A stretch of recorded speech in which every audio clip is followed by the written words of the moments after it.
আচ্ছা, আমি অনেকদিন ধরে আপনার লাইভ দেখি। তো আপনি তো মাঝে মাঝে বলেন যে মোহাম্মদ যে নবী ছিলেন, তিনি মানে সেটার কোনো প্রমাণ দিয়ে যাননি। তো আমি আপনাকে একটা প্রমাণের কথা আজকে বলবো। প্রমাণটা কি আপনি কোরআন হাদিস থেকে দেবেন নাকি মানে বাইরে থেকে দেবেন? হাদিস থেকে দিব। ওই যে আপনি তাহলে হাদিস নিশ্চয় থেকে জানেন যদি যে আপনি দেন, হাদিস থেকে যদি আপনি দেন তাহলে তো মনে করেন রামায়ণ থেকে যদি কেউ প্রমাণ দেয় যে রাম ছিল ঈশ্বরের অবতার, এটার প্রমাণ যদি রামায়ণ থেকে দেয়, বা যিশু ছিল যে ঈশ্বরের পুত্র, এটা যদি কেউ বাইবেল থেকে প্রমাণ দেয়, তাহলে কি আপনি সেটা মানবেন?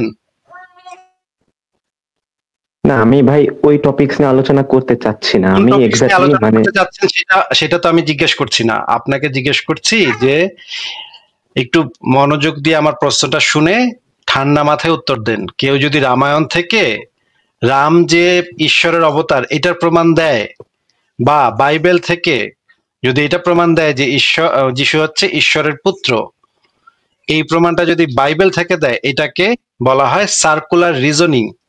যেটা যুক্তিবিদ্যা যদি আপনাদের একটু পড়া থাকতো, মাথায় যদি একটু যুক্তিবিদ্যা ঢুকতো, তাহলে হয়তো আপনারা বুঝতেন যে এইটাকে বলা হয় সার্কুলার রিজনিং।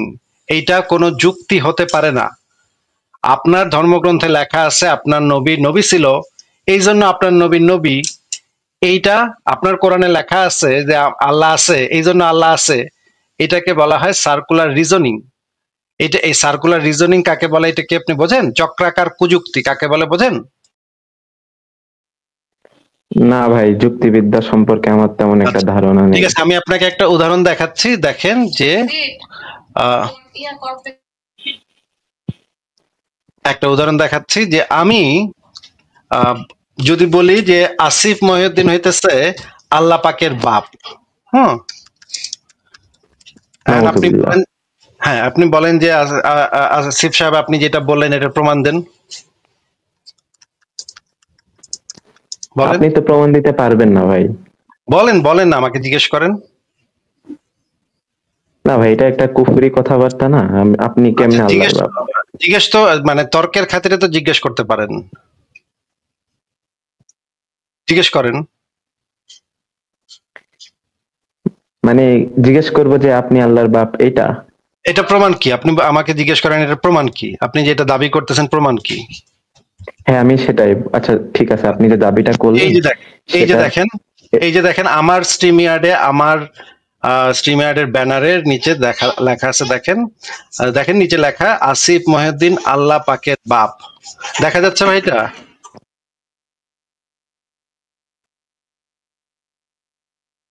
এটা কি দেখা যাচ্ছে এই লেখাটা?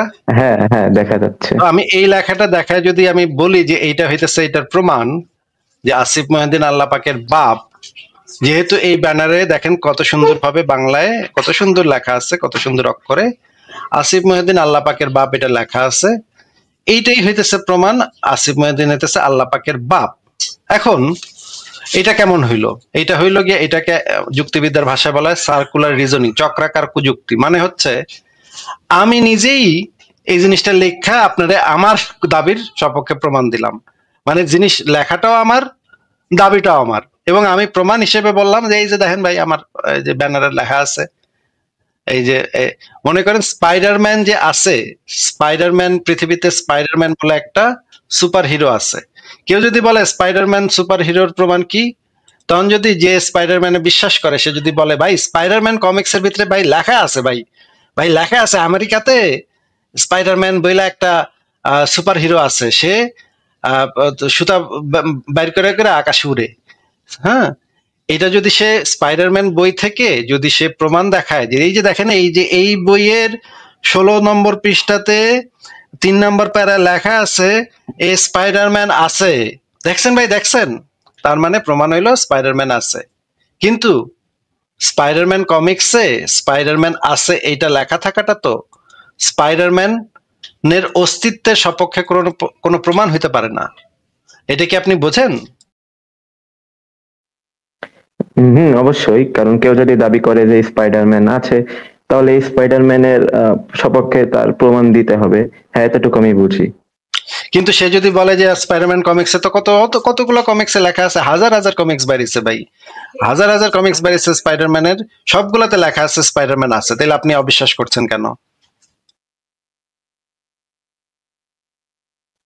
আসিফ ভাই, আমি আপনার পয়েন্টটা বুঝতে পেরেছি, কিন্তু আমি মানে তাহলে আপনি যে আমি যেটা যে হাদিস থেকে যে প্রমাণটা দিবেন, মনে করেন হাদিসে একটাতে লেখা আছে হ্যাঁ আল্লাহর নবীর কাছে জিবরাইল ফেরেশতা আসছিল, এইটা হাদিসের ভিতরে লেখা আছে, এটা লেখা থাকাটা তো এটা প্রমাণ করে না যে যেহেতু হাদিসের ভিতরে লেখা আছে নবীর কাছে জিবরাইল ফেরেশতা আইছিল, সুতরাং আমরা এখান থেকে প্রমাণ পাইলাম যে জিবরাইল ফেরেশতা ঈশার কাছে আসছিল। এটা তো এখান থেকে প্রমাণ করা যায় না, তাই না? তাহলে তো সমস্ত কিছুই প্রমাণ হয়ে যাবে। যেমন ধরেন যে মানে উপনিষদে লেখা আছে, ভগবত গীতায় লেখা আছে, ভগবত গীতায় লেখা আছে যে কৃষ্ণ হা করছিল, হা কইরা মহাবিশ্ব নাকি দেখাই দিচ্ছে একজনের। এখন এটা যদি লেখা থাকে, তার মানে তো এটা না যে ওই জিনিসটা বইতে লেখা থাকা মানে কৃষ্ণ হইতেছে ঈশ্বরের অবতার, এটা প্রমাণ হয়। আপনি কি কথা বুঝতে পারতেছেন? যুক্তি কিভাবে কাজ করে এই জিনিসটা কি বোঝেন ভাই? হ্যাঁ ভাই, মোটামুটি বুঝতেছি।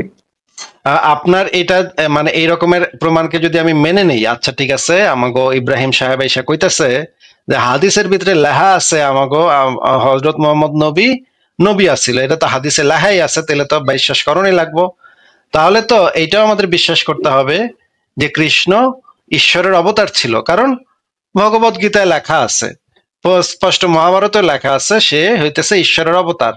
একদম পৃষ্ঠা টিষ্ঠা বাইর করে আপনারা দেখাইতে পারবো, সেখানে স্পষ্ট লেখা আছে কৃষ্ণ হইতেছে ঈশ্বরের অবতার। তাহলে তো ওই বইকে প্রমাণ হিসেবে উপস্থাপন করে কেউ দাবি করতে পারে যে তাহলে মাইনা লন যে কৃষ্ণ ঈশ্বরের অবতার, সেটা কি আপনি মানবেন?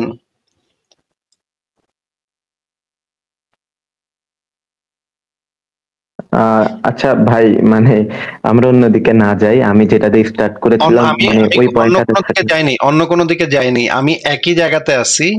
নবী যে নবী ছিল, এইটার জন্য আপনি হাদিস থেকে একটা হাদিস আমরা দেখাইবেন। আমি একইভাবে কৃষ্ণ বা রাম যে ঈশ্বরের অবতার ছিল সেইগুলা তাগো গ্রন্থ থেকে আইনা আপনারা দেখাবো। যদি আমাদের পদ্ধতি এক হয়, যে গ্রন্থে লেখা থাকলে ওগো গ্রন্থে লেখা থাকলে সেটা প্রমাণ হয়ে যায়, এটা যদি আমাদের পদ্ধতি হয়, আপনার যুক্তি যদি এভাবে কাজ করে যে কোনো একটা ধর্মের ধর্মগ্রন্থে এই জিনিসটা লেখা থাকলে এটা প্রমাণ হয় যে ওইটা দাবিটা সত্য, তাইলে তো আপনার অন্য দাবিগুলোকে তো একইভাবে একই পদ্ধতি অনুসরণ করে একই যুক্তির কাঠামো ব্যবহার করে আমাদেরকে মেনে নিতে হবে। শুধুমাত্র তো আপনার জন্য এটা আহ, এইটাকে আমরা একসেপ্ট করব যে আপনার হাদিসে লেখা আছে নবী নবী ছিল, সুতরাং আমরা মেনে লইলাম, আর হিন্দু ক্ষেত্রে আমরা এক পদ্ধতি ব্যবহার করব না, এটা তো হয় না ভাই। এটা তো যুক্তি তো সবার ক্ষেত্রে একরকম ভাবে ব্যবহার করতে হবে। তাহলে তো যুক্তি এইটাকে যদি আমরা যুক্তি হিসেবে ধরে নেই, তাহলে তো যে কোনো জিনিস যে কেউ প্রমাণ করে ফেলতে পারবে ভাই। সুপারম্যান প্রমাণ করবে, স্পাইডারম্যান, থর প্রমাণ করবে, তারপরে মানে হাজার হাজার দেবদেবী প্রমাণ করে ফেলবে। একটা গ্রন্থ নিয়ে আসবে, বলবে এই ভাই এই যে এই গ্রন্থের ভিতরে লেখা আছে, ভাই দেখেন দেখেন এই গ্রন্থের ভিতরে লেখা আছে, মামদভূত শাকচুন্নি, শেওড়া গাছের পেতনি, এটিও প্রমাণ করবে, রাক্ষস কক্ষস এটিও প্রমাণ করে ফেলবে। বলবে ভাই যে দেখেন ঠাকুরমার চুলি বইতে লেখা আছে যে রাক্ষস কক্ষস আছে, ভাই দেখেন এই যে দেখছেন দেখছেন ঠাকুরমার ঝুলি বইতে লেখা আছে। তখন তো আমাদের রাক্ষস কক্ষসকেও মানতে হবে। আমরা তো কোনো কিছুই আর আমাদের সবকিছু ইনফ্যাক্ট সবকিছুই আমাদের মেনে নিতে হবে, কোনো কুসংস্কার অন্ধবিশ্বাস বলে কিছু থাকবে না, সবকিছুই প্রমাণ হয়ে যাবে, তাই না ভাই? হুম, ঠিক আছে, আপনার পয়েন্টটা ঠিক আছে, কিন্তু আমি যেটা বলতে চাচ্ছি যে মানে যুক্তি দিয়ে কিন্তু ভাই মানে ধর্মকে 100% আপনি জাজ করতে পারবেন না। যুক্তি তো যুক্তি দিয়ে মানে যদি ধর্মের সব ক্ষেত্রে খাটে না। যুক্তি দিয়ে যদি আমরা কোনো কিছু জাজ করতে না পারি, তাহলে তো সেটাকে অন্ধবিশ্বাস বলা হয়। যদি সেটা যুক্তিতে না আসে, মনে করেন এটি কথা তো হিন্দুরাও বলতে পারে, হিন্দুরা বলতে পারে ভাই আমাকেও কৃষ্ণ আছে, কৃষ্ণ মহাবিশ্ব সৃষ্টি করছে। আমি বললাম যে মহাবিশ্ব সৃষ্টি করছে, বা ধরেন হিন্দুরা এসে বললো আমাকে হনুমান দেবতায় ছোটকালে সূর্যরে খায়া ফেলার জন্য হা করছিল, কুত করে গিলা ফেলতে নিচ্ছে, তখন খালি খায় নাই আর কি। হ্যাঁ, আমি তখন তারা জিজ্ঞেস করলাম ভাই এটা মানে হনুমান হইতেছে পৃথিবীর একটা মানে প্রাণী, একটা জীব, সে সূর্যরে খায়, সূর্য কি এত ছোট বল নাকি যে সূর্যরে খায় ফেলাবে? ফাইজলামি করেন মিয়া, এটার পিছনে যুক্তি কি আছে?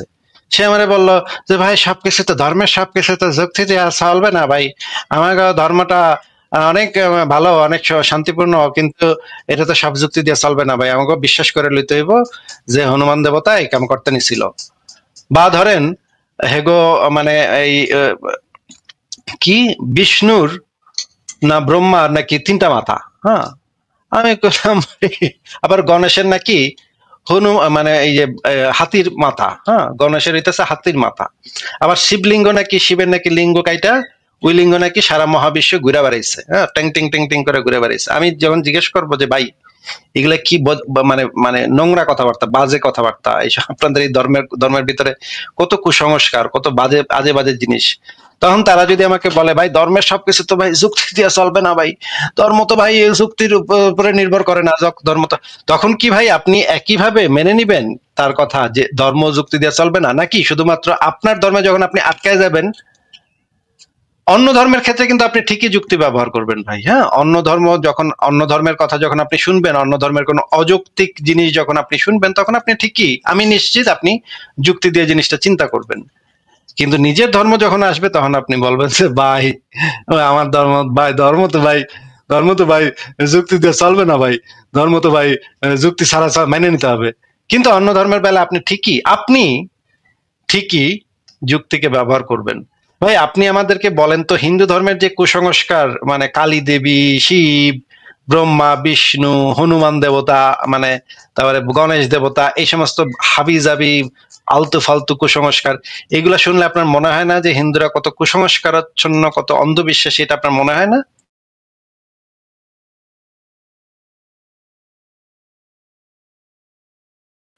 ইব্রাহিম আপনাকে কি জিজ্ঞেস করছে একটু উত্তর দেন। এটা কি আপনার মনে হয় যে এই ওদের ধর্মটা কত অন্ধবিশ্বাসে পরিপূর্ণ, কুসংস্কারাচ্ছন্ন, এটা আপনার আপনার মনে হয় না?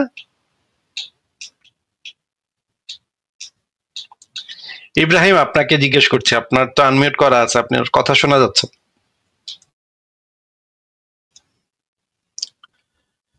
ইব্রাহিম আপনার কথা তো শোনা যাচ্ছে না। আমি আপনাকে যেটা জিজ্ঞেস করেছি আপনি এটা নিয়ে তাহলে একটু চিন্তা করেন যে মানুষ যেটা করে অন্য ধর্মের ব্যাপারে খুবই যুক্তি দিয়ে চিন্তা ভাবনা করে, আরে অঙ্ক ধর্মটা দেখছো কি হাস্যকর কথাবার্তা ওদের ধর্মের ভিতরে, হ্যাঁ, হাস্যকর, হ্যাঁ, কত বাজে আজে বাজে উল্টা পাল্টা বংশং কথাবার্তা লেখা ওদের ধর্মগ্রন্থে, হাসতে হাসতে মরে যায় ভাই, ওগো ধর্মে কি সমস্ত বাজে কথা লেখা, এগুলা মানুষ, শিক্ষিত মানুষ এগুলা বিশ্বাস করে কেমনে?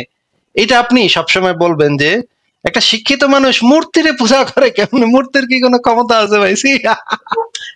এইভাবে আপনি বলবেন যে আরে মূর্তিটা লাত্তি মারলে তো, আরে দুর্গা পূজার পরে তো মূর্তিটা লাত্তি মেরে পানিতে ভালায় দেয়, এরা যদি ক্ষমতা থাকতো তাহলে তো, এই যে যুক্তিকে আপনি এখানে ব্যবহার করতেছেন, হিন্দু ধর্মের ক্ষেত্রে আপনি যুক্তিকে ব্যবহার করতেছেন, খ্রিস্টান ধর্মের ক্ষেত্রে আপনি যুক্তিকে ব্যবহার করেন, বাদ বাকি যাবতীয় 4200টা ধর্মের ক্ষেত্রে আপনি সবসময় যুক্তিকে ব্যবহার করেন, এবং যুক্তিকে ব্যবহার করে আপনি বলেন যে ওই ধর্মটা তো খুবই কুসংস্কারাচ্ছন্ন, কিন্তু যেই না নিজের ধর্মের ব্যাপারে আসে, ওরে ভাই ভাই এখানে তো যাই যুক্তি তো ব্যবহার করা যাবে না ভাই, এখানে তো যুক্তি তো চাওয়া যাবে না ভাই, যুক্তি তো ভালো না ভাই, যুক্তি দিয়া তো আমার ধর্মটা তো মানে করা যাবে না ভাই।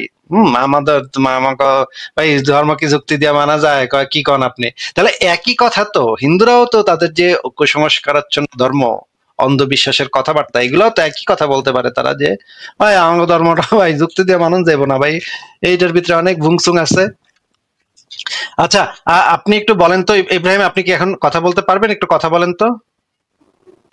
হ্যাঁ, আমার কথা এবার শোনা যাচ্ছে ভাই? এখন শোনা যাচ্ছে। আপনি একটু আমাদেরকে বলেন তো এই যে খ্রিস্টানদের যে বিশ্বাস, আচ্ছা, আমি শুনে মানে বলতে চাচ্ছি, মানে ভাই একটা কথা শুনে নেন, একটা কথার উত্তর দেন। খ্রিস্টানদের যে বিশ্বাস যে যিশু হইল ঈশ্বরের পুত্র এবং যিশুকে ক্রুশবিদ্ধ করে মাইরা ফেলা হয়েছে, ইহুদিরা মানে ইহুদিদের অভিযোগে রোমানরা যিশুকে ক্রুশবিদ্ধ করে মাইরা ফেলছে, এটা তো আপনি খ্রিস্টানদের বিশ্বাস, এটা তো আপনি জানেন তাই না? হুম হুম আচ্ছা, তাহলে এখানে তো আপনি নিশ্চয়ই যুক্তি দিয়ে চিন্তা করবেন যে হ্যাঁ হ্যাঁ যিশু যদি ঈশ্বর হয়, যিশু যদি গড হয়, তাহলে এরা আবার মেরা ফেলায় কেমনে? এই খ্রিস্টানরা কত বেকুব, আবার আরে ঈশ্বরে কি আবার মেরা ফেলান যায় নাকি? কি কয় না না কয়, এগুলো কোনো কথা? এগুলো কি কি অন্ধবিশ্বাসের লোকজন, এ আবার কয় যে ঈশ্বরে নাকি মেরে ফেলছে, যিশু নাকি নিজেই ঈশ্বর ছিল, আবার এরা নাকি মেরে লেছে, এটা কোনো কথা? এখানে কিন্তু আপনি খুবই যুক্তিকে ব্যবহার করবেন, তাই না ভাই? হ্যাঁ, অবশ্যই। কিন্তু আপনার ধর্মের বেলায় আসলে আপনি বলবেন যে ভাই ভাই ভাই রে ভাই, ধর্মের বেলায় তো ভাই যুক্তি খাটে না ভাই, যুক্তি দিয়ে যদি সব চলে তাহলে তো ভাই হইতোই ভাই, আমি তো ধর্মের বেলায় তো যুক্তি চলবে না ভাই। তার মানে আপনি অন্য সকল ধর্মের ব্যাপারে যুক্তিবাদী একজন মানুষ, আপনি যুক্তি দিয়ে চিন্তা করবেন ওইটা বৈজ্ঞানিক ভাবে সঠিক কিনা। মনে করেন চীনের একটা ধর্ম ছিল, চীনের ওই ধর্মটার ভিতরে বলা আছে যে একটা ব্যাঙ নাকি একটা পাত দিয়ে মহাবিশ্ব সৃষ্টি করছে। এটা বলা আছে চীনের একটা ধর্মে, আমি আপনাকে বের করে দেখাবো না পরে কোথায় বলা আছে সেটা, ওদের ধর্মগ্রন্থে এরকমের মানে উদ্ভট কথাবার্তা আছে। একটা ব্যাঙ সেটা পাদ মারছে, পাদ মাইরা মহাবিশ্ব উৎপত্তি হয়েছে, এটা ওদের ধর্মগ্রন্থে লেখা। এখন যদি চীনের ওই ধর্মে যারা বিশ্বাস করে তারা যদি আপনাকে বলে ভাই ভাই ধর্ম তো ভাই যুক্তি দিয়ে চলবে না ভাই, এটাতে বিশ্বাস করে লইতে হইব যে ব্যাঙে পাদ মারছে এই জন্য মহাবিশ্ব সৃষ্টি হয়েছে, এটা যদি আপনাকে কেউ বলে তাহলে কি তার কথাটা কি আপনার কাছে কোনো সেন্স মেক করবে, বা আপনি তাকে একজন অন্ধবিশ্বাসী কুসংস্কারাচ্ছন্ন লোক বলে মনে করবেন না? হ্যাঁ, অবশ্যই, কারণ ব্যাঙে পাদ মারলে তো ভাই মহাবিশ্ব সৃষ্টি হয় না, কিন্তু ইসলামে তো এমন উদ্ভট কথাবার্তা বলা নাই। আপনাকে তো আমি এটা বলি নাই যে এক্স্যাক্টলি এই কথাটা ইসলামে বলা আছে, কিন্তু ইসলামে অন্য ভুংসুং কথাবার্তা আছে যেগুলা শুনলে অন্য ধর্মের লোক হাসাহাসি করবে। যেমন ধরেন আপনাদের মানে মোহাম্মদ চাঁদরে 2 ভাগ করছিল আঙ্গুলের ইশারায়, তারপর সেই চাঁদ নাকি এই পাশে পড়ছে এক খণ্ড, ওই পাশে পৃথিবীর একটা পাহাড়ের এই পাশে এক খণ্ড পড়ছে, ওই পাশে আরেক খণ্ড পড়ছে, এইটা নাকি সবাই কাফেররা দেখছে, দেখে নাকি কইছে এইটা নাকি এটা আপনাদের ধর্মগ্রন্থ হাদিসের ভিতরে পরিষ্কার ভাবে লেখা আছে। এবং আরো অনেক কিছু আছে যেগুলো নিয়ে অন্য ধর্মের লোকেরা তখন আবার করবে কি, যে আপনার জন্ম যদি আজকে হিন্দু পরিবারে হইতো তখন আপনি খুবই ইসলাম সম্পর্কে খুবই যুক্তিবাদী হয়ে যেতেন। হ্যাঁ, ভাবতেন ইসলাম কত কুসংস্কারাচ্ছন্ন, কত মানে বেকুবরা ইসলামে বিশ্বাস করে, দেখো কত মানে হাস্যকর কথাবার্তা ওদের ধর্মের ভিতরে আছে, এটা ওরা বিশ্বাস করে, চিন্তা করছে ওরা কত বলদ, মুমিনরা কত বলদ, এগুলা বিশ্বাস করে। যেমন আপনি আজকে হিন্দু ধর্ম সম্পর্কে আপনার যে চিন্তা ভাবনা, যেহেতু আপনি ছোটবেলা থেকে একটা মুসলিম পরিবারে জন্ম হয়েছেন, আমি নিশ্চিত যে আপনি একটা মুসলিম পরিবারে জন্ম হয়েছেন এবং ছোটবেলা থেকে ইসলামকে সঠিক ধর্ম, সত্য ধর্ম হিসেবে আপনার আশপাশ থেকে শুনে শুনে বড় হয়েছেন, আপনার পিতা মাতা থেকে শুনে শুনে বড় হয়েছেন, এই অন্ধবিশ্বাসটা নিয়ে বড় হয়েছেন। এই কারণে আপনার বাই ডিফল্ট আপনার পজিশন হয়ে গেছে যে ইসলামটা সত্য, ইসলামে যা যা আছে সবই সঠিক। আর যেটা আপনি যেটা দেখা যাবে যে একটা সমস্যা, সেখানে আপনি কইবেন যে যুক্তি দিয়ে তো সব চলে না। হ্যাঁ, আর ওই যে অন্য ধর্মগুলা যেগুলা সেগুলা সম্পর্কে আপনার স্ট্যান্ড হবে যে বা এগুলা দেহ কত কুসংস্কারাচ্ছন্ন, কত বেকুবের মতো জিনিস বিশ্বাস করে ওরা, এইটা হবে আপনার একটা ডিফল্ট পজিশন। এটা প্রত্যেক ধার্মিকই একইভাবে চিন্তা ভাবনা করে, প্রত্যেক ধার্মিক লোকই নিজের ধর্মটা বাদে অন্য সব ধর্মকে যুক্তি দিয়ে যাচাই করে, কিন্তু নিজের ধর্মটার বেলায় তারা যুক্তিকে ব্যবহার করতে চায় না। তখন তারা বলে ভাই ধর্ম তো ভাই যুক্তি দিয়ে চলবে না ভাই, ধর্ম তো ভাই যুক্তি দিয়ে চলে না ভাই। আচ্ছা, আপনি যে কথাটা বলছেন সেই কথাটা অবশ্য মানে ইসলামের দৃষ্টিতে সঠিক কথা যে ধর্ম যুক্তি দিয়ে চলে না। এই বিষয়ে আমরা একজন প্রখ্যাত আলেমের বক্তব্য একটু শুনে নিই, যে এখানে ডক্টর আবু বকর জাকারিয়া এই বিষয়ে কি বলে, যে ইসলাম ধর্ম যুক্তি দিয়ে চলে না। হ্যাঁ, ইসলামে বিশ্বাস জিনিসটাই যুক্তি দিয়ে চলে না। আপনারা একটু সবাই ভিডিওটা শোনেন, আমি একটু ভিডিওটা ছাড়ি। ঈমান এবং এই বিশ্বাসের মধ্যে আরেকটা পার্থক্য হচ্ছে, ঈমান শুধু অদেখা বিশ্বাস হয়, অদেখা জিনিস হয়, আর বিশ্বাস দেখা অদেখা উভয়টাতে হয়। ঈমান শুধু অদেখা, যে দেখেন নাই আপনি, গায়েবের জিনিস হয়। আল্লাহ যিনি মুনিবুল গায়েবের জন্য শুরুতেই কোরআন শুরুতেই বলছে এই কোরআন তাদের উপকার দিবে যা গায়েবের ঈমান নাই, বুঝেছে? কিন্তু বিশ্বাসটা দেখাতে হয়, অদেখাতেও বলতে পারেন। যেমন বলতে পারেন এটা একটা, আমি বিশ্বাস করি যে তুমি এটা লিখছো, দেখছেন না এটা আপনি দেখছেন, তাহলে বলতে পারেন। ঈমান আনলাম তুমি লিখছো, এটা হয় না। ঈমান হচ্ছে অদেখা জিনিস। এই জন্য আমাদের ঈমান আনতে হবে, শুধু বিশ্বাস আনলে হবে না। ঈমান শুধু অদেখা জিনিসে হয়। এই জন্য যদি কোনো কেউ বলে,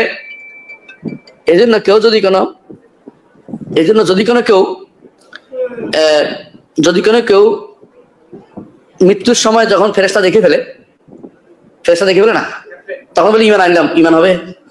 কেন হবে না বলেন তো? ঈমান দেখা হয়ে গেছে, এখন আর ঈমানের জায়গা নেই।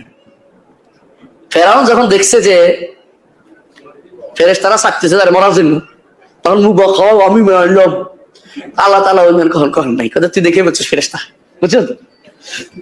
যেদিন পশ্চিম দিকে তো সূর্য উঠবে, পশ্চিম দিকে সূর্য উঠবে না, সেদিন ঈমান কবুল করা হবে না। কেন? দেখে বলছেন তো।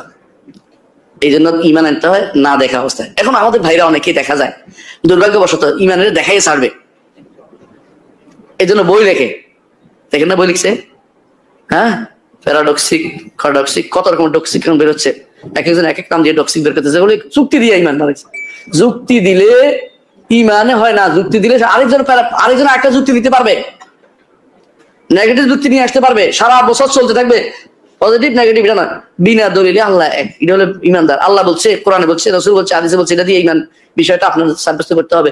শুধুমাত্র আপনি ডক্সিক দিয়া, মানে শুধুমাত্র আপনি যুক্তি দিয়া, হ্যাঁ, এটা দিয়ে ঈমান কোনদিন আনতে পারবে না, কারণ এটা একটা যুক্তি আরেকটা যুক্তি, পাল্টা যুক্তি। এই জন্য কোন যারা কালাম শাস্ত্রবিদ আছে, যারা এই বিষয়ে বেশি পড়ছে, তারা মরার সময় বেশিরভাগই তারা কিসে ভুগতেন? মরার সময় তারা সন্দেহে ভুগতেন, কারণ একটা যদি তারা আরেকটা আসতেছে, সন্দেহ আসতেই আছে, সন্দেহ তো আসবেই। অন্তরের ভিতরে একবার যদি সন্দেহ জায়গা করে দেন, কেবল আসতেই থাকবে। শয়তান আসে মাঝে মধ্যে বলে যে আল্লাহ সব সৃষ্টি করেছে, আল্লাহর সৃষ্টি করলো কে? রাসূলুল্লাহ সাল্লাল্লাহু আলাইহি ওয়াসাল্লাম বলেছে এরকম আসছে, তখন কি বলবা? কুল আল্লাহু আহাদ আল্লাহুস সামাদ লাম ইয়ালিদ ওয়া লাম ইউলাদ ওয়া লাম ইয়াকুল লাহু কুফুয়ান আহাদ। আচ্ছা, মানে বুঝলাম আমরা যে ইসলামে ইমানের সংজ্ঞাটাই হইতেছে অন্ধবিশ্বাসের যে সংজ্ঞা আমরা জানি, একদম হুবহু হচ্ছে ইসলামে ইমানের সংজ্ঞা। ইব্রাহিম, এবার আপনি বলেন, আপনার কি এই বিষয়ে কিছু বলার আছে নাকি? আচ্ছা, মানে যদি বলি যে মানে গায়েব বিষয়ে, গায়েবের জ্ঞান একমাত্র আল্লাহ তাআলাই জানেন, এবং আমাদেরকে গায়েবের পরে ঈমান আনতে হবে। এজন্য আল্লাহ সূরা বাকারায় বলছে জালিকাল কিতাবুল রাইবা ফিহি হুদাল লিল মুত্তাকিন। জিজ্ঞেস করতেছি ভাই, সেটাই তো জিজ্ঞেস করতেছি, তাহলে তো এটাকে অন্ধবিশ্বাস বলে। অন্য কেউ জানে, মনে করেন এই জ্ঞানটা আপনার নাই, অন্য কারো আছে, আপনি মানে হুদাহুদি কোনো প্রমাণ না পেয়ে, কোনো যুক্তি টুক্তি ব্যবহার না করে আপনি জাস্ট বিশ্বাস করে নিলেন, এটা কি তো সংজ্ঞা অনুসারে অন্ধবিশ্বাস বলে, তাই না?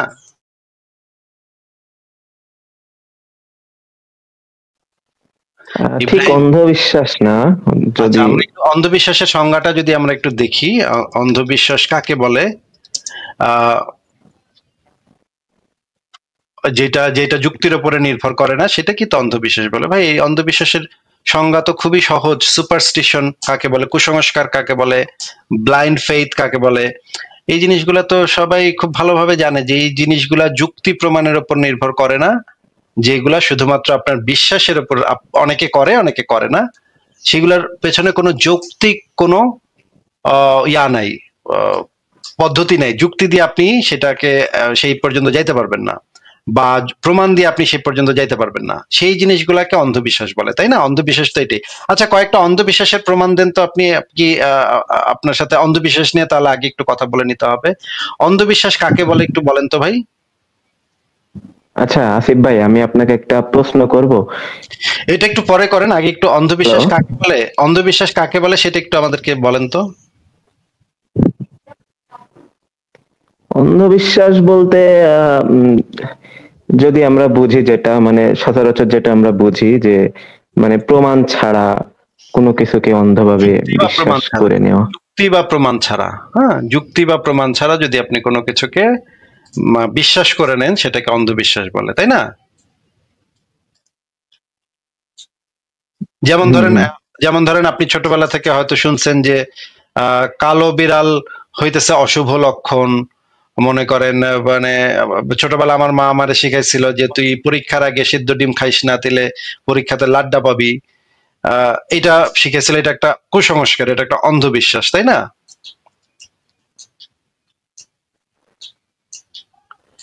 ইব্রাহিম বলেন। আচ্ছা, আমি একটা এক্সাম্পল দিই।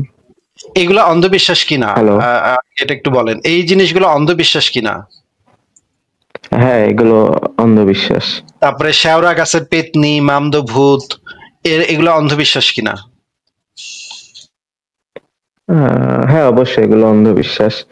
তাহলে এগুলা যদি অন্ধবিশ্বাস হয়, কেন এগুলো অন্ধবিশ্বাস? কারণ এগুলোর পেছনে কোনো যুক্তিও নাই, কোনো প্রমাণও নাই, তাই না? কিন্তু আমি ভাই প্রমাণ করতে পারবো আপনিও কিন্তু একজন অন্ধবিশ্বাসী।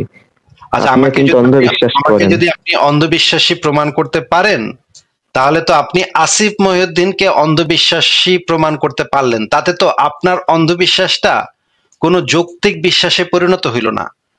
মানে আপনি যদি মনে করেন আমাকে অন্ধবিশ্বাসী প্রমাণ করতে পারলেনও, যদি পারেনও, আমি জানি সেটা আপনি পারবেন না, কিন্তু তারপরেও ধরে নিচ্ছি তর্কের খাতিরে যদি সেটা পারেনও, তাহলে তো আপনার অন্ধবিশ্বাসটা যৌক্তিক বিশ্বাসে পরিণত হবে না। তাতে যেটা বেস্ট যেটা প্রমাণ হবে, অ্যাট বেস্ট যেটা প্রমাণ হবে যে আপনি 100টা বিষয় অন্ধবিশ্বাসী, আমি একটা বিষয় অন্ধবিশ্বাসী, এটা আপনি অ্যাট বেস্ট প্রমাণ করতে পারবেন। যদি করতে পারেন তাহলে আপনি সেটা করতে পারবেন, কিন্তু তাতে তো আপনার যে অন্ধবিশ্বাসটা সেটা কোনো যৌক্তিক বিশ্বাসে পরিণত হবে না। মানে মনে করেন আপনার সারা শরীরে পায়খানা লাগানো, আমি বললাম যে ইব্রাহিম ভাই আপনার তো সারা শরীরে পায়খানা, কুত্তার গু লাগানো, প্রচন্ড গন্ধ আসতেছে আপনার গা থেকে। তখন আপনি বললেন আসিফ ভাই আপনার শরীরের থেকে আমি 1 ফোঁটা দুর্গন্ধযুক্ত জিনিস বাইর করে দেখাইতে পারবো। আপনি যদি আমার শরীর থেকে কোনো একটা চিপা চাপা থেকে 1 ফোঁটা দুর্গন্ধযুক্ত কিছু জিনিস বাইর করে দেখাইতে পারেনও, তাতে যেটা প্রমাণ হবে যে আমার গায়েও অল্প একটু দুর্গন্ধযুক্ত জিনিস আছে, এটা প্রমাণ হবে। অ্যাট বেস্ট এটা আপনি প্রমাণ করতে পারবেন, কিন্তু তাতে তো আপনার গায়ের যে দুর্গন্ধগুলা, কুত্তার গুয়ের যে গন্ধটা, সেটা তো ভাই সুগন্ধে পরিণত হবে না। সেটা তো কুত্তার গুয়ের গন্ধ, কুত্তার গুয়ের গন্ধই থাকবে, সেটা তো আর সুগন্ধে পরিণত হয়ে যাবে না। আমার শরীরে যদি আপনি গন্ধ বের করতে পারেন, তার মানে তো এটা না যে আপনার গন্ধটা তখন সুগন্ধে পারফিউম হয়ে গেল, আপনার গন্ধটা তখন আর গন্ধ আইলো না, তা তো না ভাই। ইব্রাহিম আপনি এইটা প্রমাণ করে তো আপনি কোনো সুবিধা করতে পারবেন না। মানে আমাকে যদি কোনোভাবে আপনি কোনো একটা বিষয় অন্ধবিশ্বাসী প্রমাণ করতে পারেনও, আমি নিশ্চিত সেটা আপনি পারবেন না। সেটা আপনার পক্ষে তো সম্ভব না, আপনার পক্ষে কেন, কোনো মুমিনের পক্ষে সম্ভব না। কিন্তু যদি আপনি সেটা পারেনও, তারপরে আমি আপনাকে সেটা দিয়া দিলাম, যান তর্ক মানে ওইটা দেখানোর আগেই আমি সেটাতে আমি আপনারা ছেড়ে দিলাম, যান আপনি জিততে গেছেন। প্রমাণ ধরেন আমি ধরে নিলাম যে আপনি প্রমাণ করতে পারছেন আমি একটা বিষয় অন্ধবিশ্বাস করছি, এতে প্রমাণ হইল আমি ওই বিষয়টাতে অন্ধবিশ্বাস করছি, আমিও একটা বিষয় অন্ধবিশ্বাসী। তাতে তো আপনার যে এই অন্ধবিশ্বাসটা, আপনার যে সারা গায়ে কুত্তার গু, ওই গুয়ের গন্ধ থেকে তো গন্ধগুলা তো আর সুগন্ধে পরিণত হইল না ভাই। মনে করেন আপনি 5,000 দর্শন করছেন, দর্শন করে আইসা কইতেছেন আসিফ ভাই আমি প্রমাণ করতে পারবো আপনিও না একদিন দর্শন করছিলেন। যদি সেটা আপনি প্রমাণ করতে পারেনও, তাহলে তো আপনি প্রমাণ করতে পারলেন যে আমিও সেই একই আকামটা করছি। তাতে তো আপনার যে 5,000 দর্শন, সেটা তো আর ভালো কাজ হয়ে যাবে না। আপনার অন্ধবিশ্বাসটা তো তখনও অন্ধবিশ্বাসী থাকবে। আপনি কি আমার কথা বুঝতে পারতেছেন? হ্যাঁ ভাই, স্পষ্ট বুঝতে পারছি। তাহলে আপনি আমাকে অন্ধবিশ্বাসী মনে করেন, একটা জিনিসে অন্ধবিশ্বাসী প্রমাণ করলেন, এটা দিয়ে আপনার লাভ কি? আপনার ওই যে আল্লাহতে অন্ধবিশ্বাস, সেটা তো তাতে যৌক্তিক কোনো সিদ্ধান্তে পরিণত হবে না।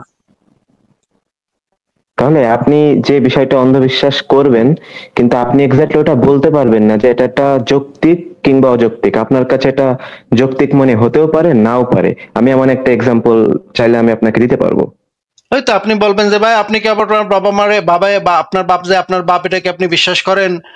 এগুলো তো ভাই আমরা অনেক আলোচনা করছি, অনেকবার এগুলো নিয়ে উত্তর দিচ্ছি, অনেকবার কথা বলছি। এই ধরনের 2-4টা জিনিস আপনি আইনা বলতে পারবেন, এছাড়া তো আপনার কাছে আর কোনো মানে স্কোপ নাই।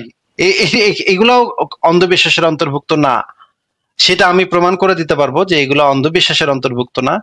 ঠিক আছে, আপনি বলেন, আপনি যদি মানে, কিন্তু আপনার এটা বলে লাভ কি সেটা আমি বুঝতে পারতেছি না। যে আপনি মনে করেন আমাকে একটা জিনিসে অন্ধবিশ্বাসী প্রমাণ করলেনও, তাতে আপনার লাভটা হইলো কি? আপনি তো তাতে আপনার গায়ের থেকে গন্ধ সরাইতে পারলেন না। আপনার গায়ে যে অন্ধবিশ্বাসের পচা গন্ধ, সেটা তো তাতে সরলো না ভাই। হ্যাঁ, আপনি যে অ্যাট বেস্ট প্রমাণ করতে পারলেন আসিফ মহিউদ্দিনের গায়েও একটুখানি গন্ধ আছে, এটা প্রমাণ করতে পারলেন। হ্যাঁ, তাহলে ভাই আমি কি বলবো? এটা বলে আপনার লাভটা কি?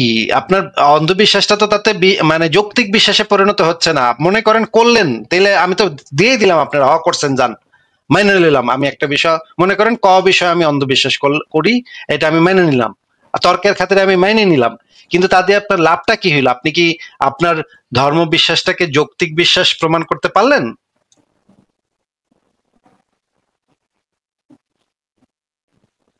হ্যাঁ মানে ওটাই বলছি, যদি এক্সাম্পলটা আপনি শুনতেন তাহলে আপনি বুঝতে আরে পারবেন যে ভাই, আপনি যে ভাই আমি তো অন্ধবিশ্বাসটা করলেন ভাই তো মাইনেই ওইটা তো যৌক্তিক নিলাম, হতেও পারে আবার নাও পারে, ভাই মানে বিষয়টা এটা তো এমন। মাইনেই তো লইলাম, আপনার ওইটা পয়েন্ট তো আমি ছেড়েই দিলাম, আমি তো আপনার সাথে তর্কে যাওয়ার আগেই, ওই বিষয়ে আলোচনা যাওয়ার আগেই মাইনে নিলাম, তো তাহলে তো আর আপনার ওইটা বলার দরকার পড়লো না। কিন্তু এটা দিয়ে আপনি যে জিনিসটা প্রুফ করতে পারবেন, এট বেস্ট প্রুফ করতে পারবেন যে আমি আসিফ মহিউদ্দিন একটা বিষয়ে অন্ধবিশ্বাস করে, এইটা আপনি প্রমাণ করতে পারবেন। এছাড়া তো আপনার যেটা করতে হবে সেটা হচ্ছে আপনার যে অন্ধবিশ্বাসটা, সেটা যে অন্ধবিশ্বাস না সেটা প্রুফ করতে হবে, সেটা যে একটা যৌক্তিক জিনিস, যৌক্তিক বিষয় বা প্রমাণিত বিষয়, সেটা আপনার প্রুফ করতে হবে। সেটা তো আপনি সেখান থেকে প্রমাণ করতে পারছেন না। কথা কি ভাই বোঝেন না নাকি? আশ্চর্য, 4 বার বললাম। হ্যাঁ হ্যাঁ ভাই, বুঝতে পেরেছি। মানে আপনি আপনার কথাগুলো সব শুনলাম মনোযোগ দিয়ে।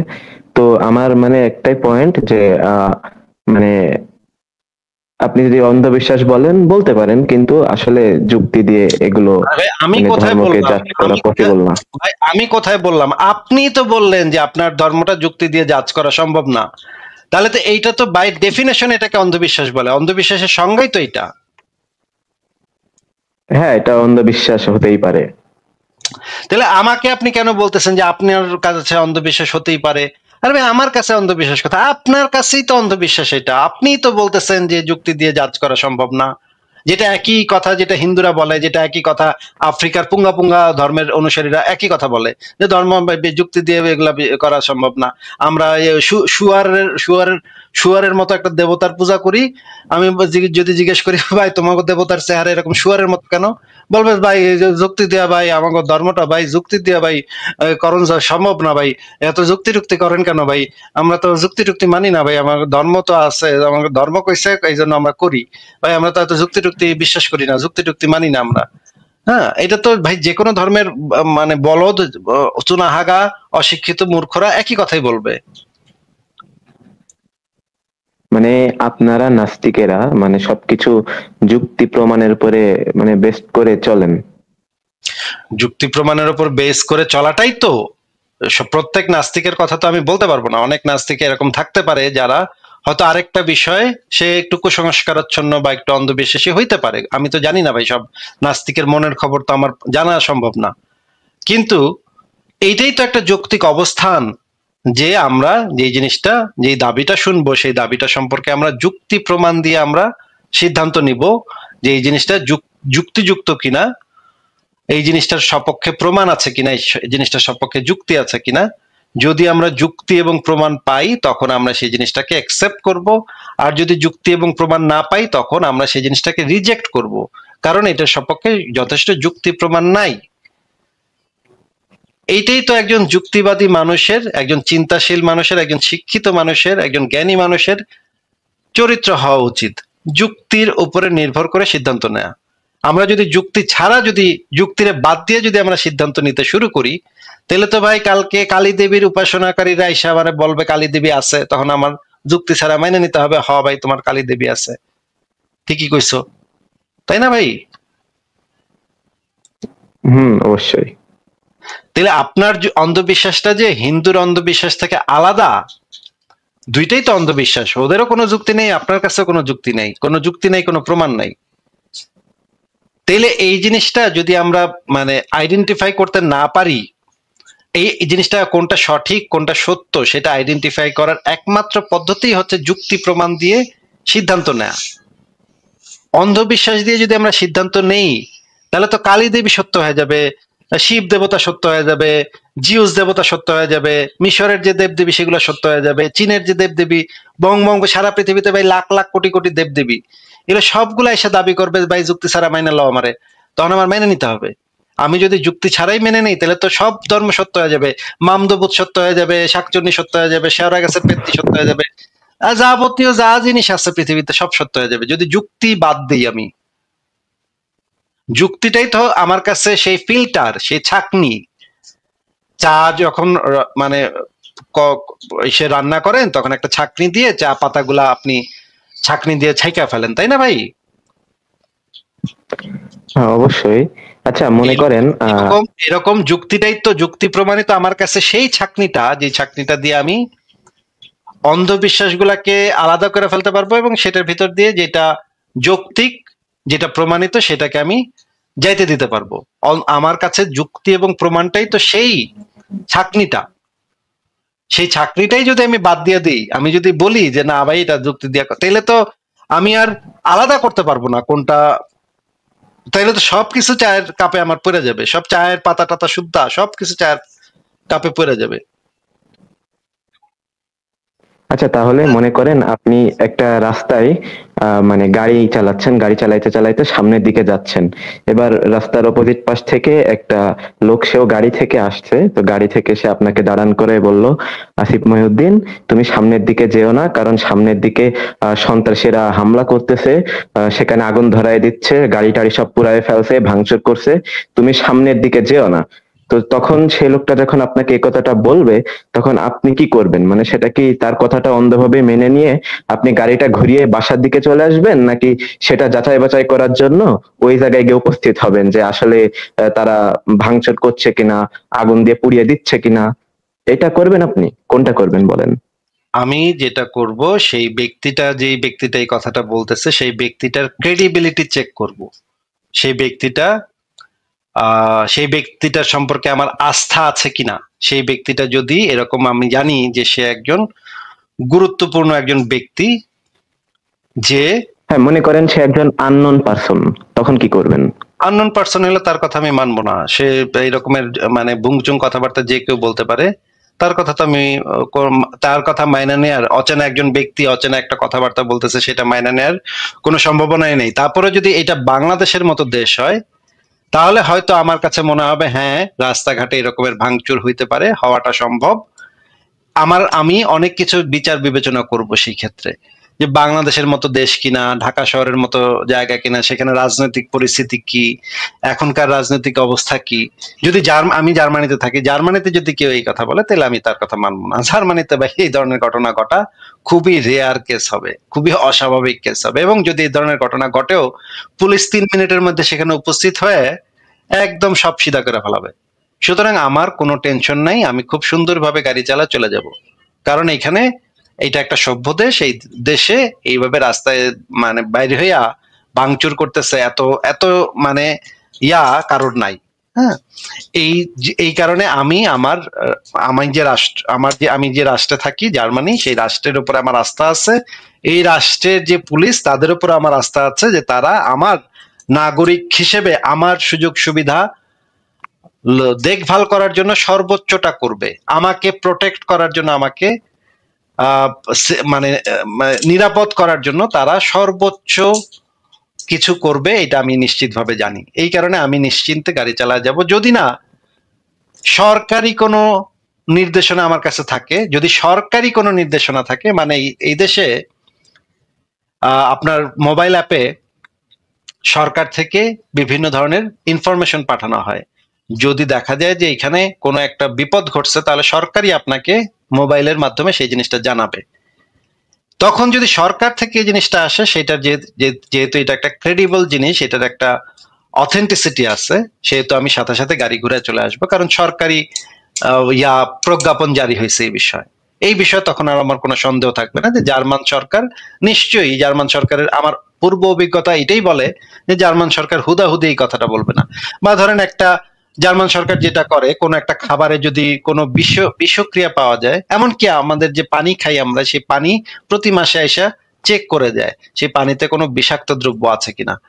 এই যে সরকার যে আমাদের এত দেখভাল করতেছে, সরকার যে আমাদের নিরাপত্তা নিয়ে এত চিন্তিত, আমাদের স্বাস্থ্য নিয়ে এত চিন্তিত, এই জন্য সরকারের প্রতি আমাদের একটা আস্থা তৈরি হয়েছে। এবং সরকার থেকে যদি এই জিনিসটা আমাকে জানানো হয়, আমি নিশ্চিন্তে গাড়ি ঘুরে চলে আসবো, যে সরকার যেহেতু বলছে, সেহেতু নিশ্চয়ই এটার ভিতরে কোনো একটা ব্যাপার আছে, এটার একটা ক্রেডিবিলিটি আছে। কিন্তু যদি রাস্তার একটা অচেনা লোক বলে সেই কথা, তার কথা, ভুয়া কথা, ইউরো কথা, এগুলা মানার কোনো স্কোপ আমার কাছে নাই। এই সমস্ত ধুনফুন ভুয়া লোকজনের কথা আমি মানবো না। যদি তারপরও দেখা যায় যে সামনে ওইখানে আছে, যদি আমি তখন গিয়ে দেখতে পাই, যখন আমি প্রমাণ পাবো, তখন শুধুমাত্র আমি মানবো যে হ্যাঁ, এই জিনিসটা ঘটছে। কিন্তু ওই ব্যক্তির কথায়, কোনো একটা অচেনা ব্যক্তি আমাকে একটা অজানা জিনিস বলছে, যে আর কোনো ক্রেডিবিলিটি নাই, তার কথায় আমি গাড়ি ঘুরাবো না তো ভাই। হ্যাঁ, মনে করেন হাইপোথেটিক্যালি আপনি বাংলাদেশে রোডে গাড়ি চালাচ্ছেন। তো সেক্ষেত্রে একজন না ২-৩ জন হয়তো গাড়ি নিয়ে ব্যাক চলে আসছে এবং আপনাকে সাবধান করে দিল যে আসিফ মহিউদ্দিন আপনি সামনের দিকে যাবেন না। গেলে আপনার তাহলে তো বিপদ হতে পারে। তাহলে তো তাহলে তো তখন আমি কিন্তু তাহলে তো আমি সেই তখন কি পরিমাণে আপনি আপনার রিটার্নের রিস্ক নিয়ে যাবেন? আপনি তাহলে কি তো আমি রিস্ক নিয়ে সেখানে যাবেন? আপনার তাহলে তো আমি সেই জিনিসটা দেখলামই যে কেউ কেউ গাড়ি নিয়ে ব্যাক করতেছে। যদি আমি সেই জিনিসটা দেখি যে কেউ কেউ গাড়ি নিয়ে ব্যাক করতেছে, তাহলে তো আমার কাছে সেই জিনিসটা পরিষ্কার হবে যে এই লোকরা সামনে পর্যন্ত গেছিল এবং গিয়ে তারা দেখে আসছে। তখন আমি তাদের কাছে কাউকে কাউকে ধরতে পারলে জিজ্ঞেস করবো যে ভাই কি হয়েছে, সামনে কি হয়েছে। তখন তারা আমার যদি বলে যে হ্যাঁ ভাই আমি নিজে দেখছি এখানে, তখন তাদের তাদের কথা চিন্তা করে, তাদের কথা বিবেচনা করে, তাদের সাক্ষ্যর উপরে ভিত্তি করে আমি হয়তো মনে করব, আমি তারপরও নিশ্চিত হব যদি আমি সামনে গিয়ে দেখি, তখন আমি গিয়ে নিশ্চিত হব। কিন্তু আপাতত যদি আমার আমার এরকম হয় যে আমার ফ্যামিলি আছে গাড়ির ভিতরে, তখন আমি সাথে সাথে ব্যাক করব, কারণ আমি এই ফ্যামিলি নিয়ে রিস্কের ভিতরে যেতে চাবো না। কিন্তু যদি দেখি আমি যে আমি একাই আছি এবং আমার দেখা দরকার যে ঘটনাটা কি হইতেছে, তখন আমি সামনে গিয়ে দেখে আসবো যে আসলে ঘটনাটা কি করতেছে। কিন্তু যদি আমি দেখি যে অনেক মানুষ ব্যাক করতেছে, তারা প্রত্যক্ষদর্শী যে এখানে এই ধরনের ঘটনা ঘটছে, আমি তখন তাদেরকে থামায় জিজ্ঞেস করবো ভাই কারা মারতেছে, কেন মারতেছে, ঘটনা কি, বিষয়টা কি, পুলিশ কোথায়, পুলিশ আসে না কেন। আমি তখন পুলিশকে একটা কল দিয়ে বলবো যে দেখেন এখানে এই ধরনের ঘটনা ঘটতেছে, আপনারা তাড়াতাড়ি এসে অ্যাকশন নেন। এই জিনিসগুলা বলার পরে তখন আমি হয়তো সামনে যাইতেও পারি, নাও যেতে পারি। কিন্তু এই জিনিসগুলা যে আপনি বললেন, ধরেন তর্কের ক্ষেত্রে ধরে নেন, আপনাকে তো আমি সেটা দিয়েই দিছিলাম ভাই। ধরেন আমি একটা সুনাহাগা অন্ধবিশ্বাসী বলদ, আমি আমার এক বেটা কয় আর আমি সাথে সাথে বিশ্বাস কইরা যাতে যাতে মানে সরায় ফেলি, গাড়ি পেছন দিকে নিয়ে যাই। হ্যাঁ, ওই সামনে যাবো, আরেক বেটা তখন আমার আরে ভাই এই রাস্তাতে তো আরো গন্ডগোল, ওই যান যান যান যান, আমি তখন সাথে সাথে তার কথা অন্ধবিশ্বাস করে আবার ঘুরে ফেলামু। এইভাবে যদি চাই রাস্তার মোড়ে যদি চাইর বেটায় খাড়ায় থাকে এবং চাইর বেটায় যদি আমার মানে কইতে থাকে যে ভাই ভাই এটা সামনে তো বিপদ, আমি কি তাহলে ভাই সারা জীবন ওইখানে চক্কর কাটবো কন্ত? না, আমি ভাই যেটা বলছি, মনে করেন যারা আপনাকে বলেছে, আমি যে এক্সাম্পলটা দিলাম, আপনাকে ধরেন তারা আপনাকে আপনাকে মিথ্যা কথা ওইটা- বললো, তখন ওইটার কিন্তু উত্তর আমি আপনি দিছি। তো তাদের কথা অন্ধবিশ্বাসী করে নিচ্ছেন, তাই না? ওইটা- যদি মিথ্যা বলে তারা। ওইটার উত্তরটা আমি দিয়ে দিছি ভাই। ওইটার উত্তর আমার দেয়া হয়ে গেছে আগেই। হ্যাঁ, আমি আপনাকে বলতেছি যে মনে করেন সামনে 4টা রাস্তা আছে, 4টার মাথাতেই সাইড মানে পোংটা দাঁড়ায় আছে। সাইড পোংটা দাঁড়ায় দাঁড়ায় আমার কইতেছে যে ভাই সামনে তো। আচ্ছা ভাই আপনাকে একটা কথা জিজ্ঞেস করি, মনে করেন আপনি তো একজন বিশ্বাসী মানুষ এবং বিশ্বাসের ক্ষেত্রে আপনি যুক্তি টুক্তি মানে মানেন না। কালকে কলিমুদ্দিন এসে আপনারা বললো যে মানে ইব্রাহিম আমি তো তোর আসল বাপ, আয় বাবা আমার বুকে আয়, হ্যাঁ, আয় আয় আয়। আপনি কি করবেন? সাথে সাথে তাকে বাবা বাবা বলে তার বুকে জড়ায় ধরে তাকে তো চুমা দিবেন, তাই না ভাই? না না ভাই, এটা তো কোনো প্রশ্নই আছে না, কারণ আমার যে বাপ তার ও তো মা, অবশ্যই প্রমাণ আছে। কি মানে প্রমাণ? মানে আপনাকে যেই লোকটা বলছে সেই লোকটা তো আপনাকে বলতেছে, তার কথা আপনি যুক্তি ছাড়া মেনে নিচ্ছেন না কেন? না, এটা তো ভাই মানে সম্ভব না, কারণ কেউ যদি এসে বলে যে আমি সম্ভব তোর বাপ, এটা অসম্ভব, সেই সম্ভব অসম্ভব এইটা যখন আপনি যাচাই করতে যাচ্ছেন তখনই তো আপনি যুক্তি প্রমাণ ব্যবহার করতেছেন। যখন আপনি এটা সম্ভব নাকি সম্ভব না, এটা হইতে পারে নাকি হইতে পারে না, এই জিনিসটা যখনই আপনি বিচার বিবেচনা করতেছেন সেই মুহূর্তে আপনি যুক্তি এবং প্রমাণকে ব্যবহার করতেছেন। কিন্তু আপনি তো একটু আগে বলতেছিলেন যে মানে অন্ধবিশ্বাস, আমাকে আপনি একটা জিনিস সম্পর্কে অন্ধবিশ্বাসী, আমাকে একটা বিষয় সম্পর্কে আপনি অন্ধবিশ্বাসী প্রমাণ করার চেষ্টা করতেছিলেন। তার মানে আপনি একজন গর্বিত অন্ধবিশ্বাসী, তাই না? আপনি একজন খুবই গর্বিত অন্ধবিশ্বাসী এবং আপনি এটা প্রমাণ করার চেষ্টা করতেছেন যে আসিফ মহিউদ্দিনও কোনো একটা বিষয় নিশ্চয়ই অন্ধবিশ্বাস করবে, এরকমের একটা ঘটনা ঘটলে নিশ্চয়ই আসিফ মহিউদ্দিন অন্ধবিশ্বাস করবে, এটা আপনি প্রমাণ করার চেষ্টা করতেছেন। তাহলে কলিমুদ্দিন যখন এসে আপনাকে বলল যে আমি তোর বাপ, তখন আপনি সেটা বিচার বিবেচনা, যুক্তি প্রমাণ এগুলা কেন ব্যবহার করতেছেন, সেটা হচ্ছে আমার প্রশ্ন।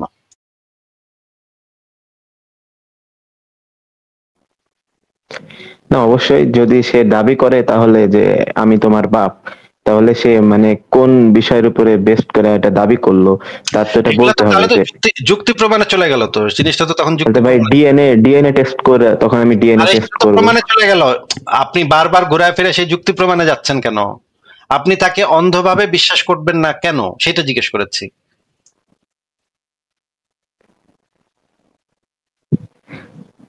আচ্ছা ঠিক আছে, আমি ভাই ঠিক আছে, আমি আমাকে আপনি বলেন যে আপনি অন্ধবিশ্বাস করব না, কারণ এটা অন্ধবিশ্বাস করলে আমি একটা বলদ প্রমাণিত হব। আমার যদি তাহলে তো আকাশে এসে আমার বলতে পারে ভাই আমি তোমার বাপ, তখন তো আকাশটা আমার চুমা দেওয়ান লাগবে, আকাশটা বাপ ডাকন লাগবো।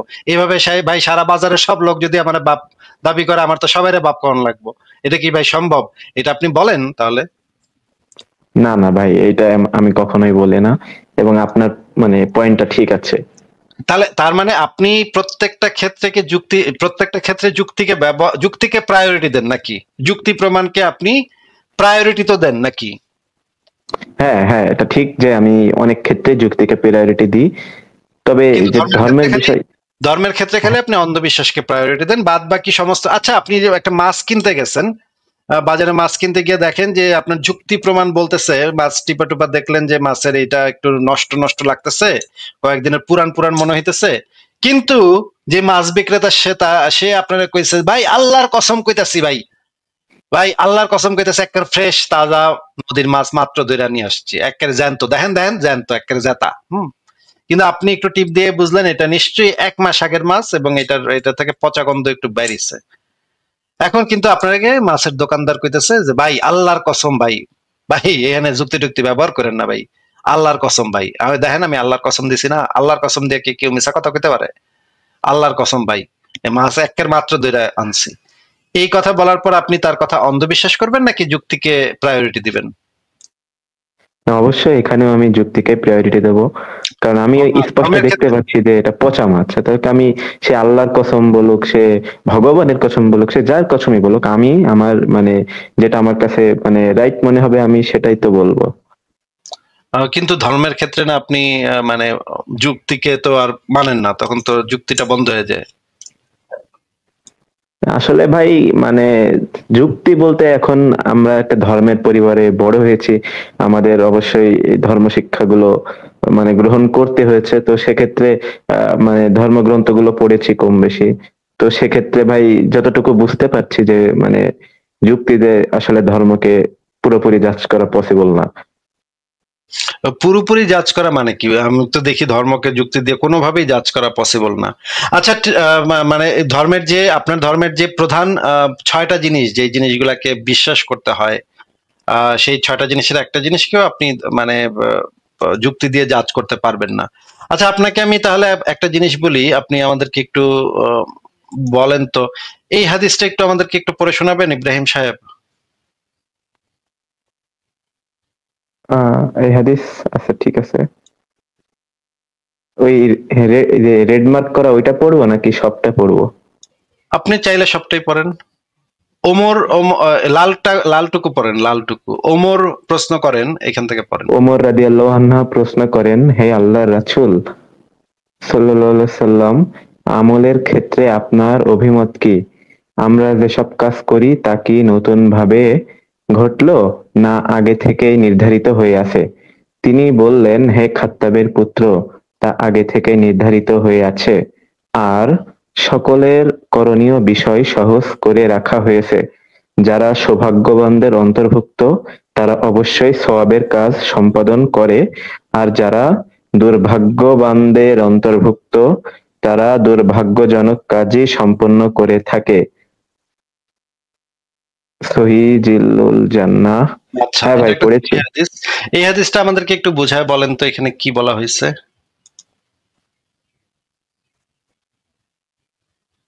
মানে ওমরকে, মানে রাসূল সাল্লাল্লাহু আলাইহি ওয়াসাল্লামের কাছে প্রশ্ন করলেন যে আমরা যে মানে কাজগুলো করি তা কি আহ আগে থেকে নির্ধারিত নাকি নতুন ভাবে ঘটলো? তো রাসূল বলল যে এগুলো আগে থেকে নির্ধারিত হয়ে আছে। মানে আচ্ছা এটা হচ্ছে ভাই তকদিরের বিষয়, আল্লাহ এগুলো সৌভাগ্য মানে আগে থেকে সবকিছু নির্ধারণ করে রেখেছে। আচ্ছা, তাহলে এই যে আমি যে বিশ্বাস করব না, ইসলামে যে বিশ্বাস করব না, এইটা কি আগে থেকে নির্ধারিত, নাকি এটা আমি আমি বিশ্বাস করতেছি না দেখা করতেছি না? কোনটা?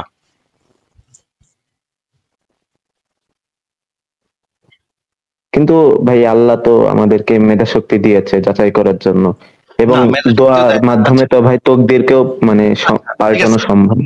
এই হাদিসটা তাহলে একটু পড়েন তো। এটা হ্যাঁ, পড়েন। উমর ইবনু উমর রাদিয়াল্লাহু আনহু হতে বর্ণিত, তিনি বলেন রাসূলুল্লাহ সাল্লাল্লাহু আলাইহি সাল্লাম বলেছেন, প্রত্যেকটি জিনিসই আল্লাহর কদর, তকদির, ভাগ্য অনুযায়ী হয়েছে, এমনকি নির্বুদ্ধিতা ও বিচক্ষণতাও। আচ্ছা, তার মানে জ্ঞান বুদ্ধি এই জিনিসটাও তো ওই আল্লাহ পাক নির্ধারণ করে দিচ্ছে, তাই না? হ্যাঁ, এই হাদিস অনুযায়ী ওইটাই। এটা কি ভাই সহিহ হাদিস নাকি অবশ্যই জাল টাল দেখাচ্ছেন? অবশ্যই সহিহ হাদিস, নিচে দেখেন, নিচে লেখা আছে। তাহলে তার মানে হচ্ছে মানুষের জ্ঞান বুদ্ধি, বিচার বিবেচনা, নির্বুদ্ধিতা, বিচক্ষণতা এই জিনিসগুলা আল্লাহ কর্তৃক নির্ধারিত নাকি? হ্যাঁ, এই মানে অ্যাকর্ডিং টু হাদিসে, হাদিস অনুসারে তাই।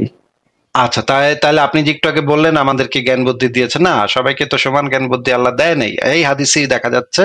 মনে করেন আমাকে জ্ঞান বুদ্ধি দিল কম, এই কারণে আমি ইসলামের যে সত্যতা, তর্কের ক্ষেত্রে ধরে নিচ্ছি ইসলাম সত্য, ধরে নিয়ে আমরা যে আলোচনাটা করতেছি, ধরে ধরে নিই ইসলাম সত্য। এখন ইসলামের যে সত্যতা এটা বোঝার ক্ষমতা আমার আল্লাহ দিল না, আমারে নির্বোধ বানাইছে, মনে করেন, হ্যাঁ, আমারে বেকুব বানাইছে, আমার জ্ঞান বুদ্ধি দিছে কম।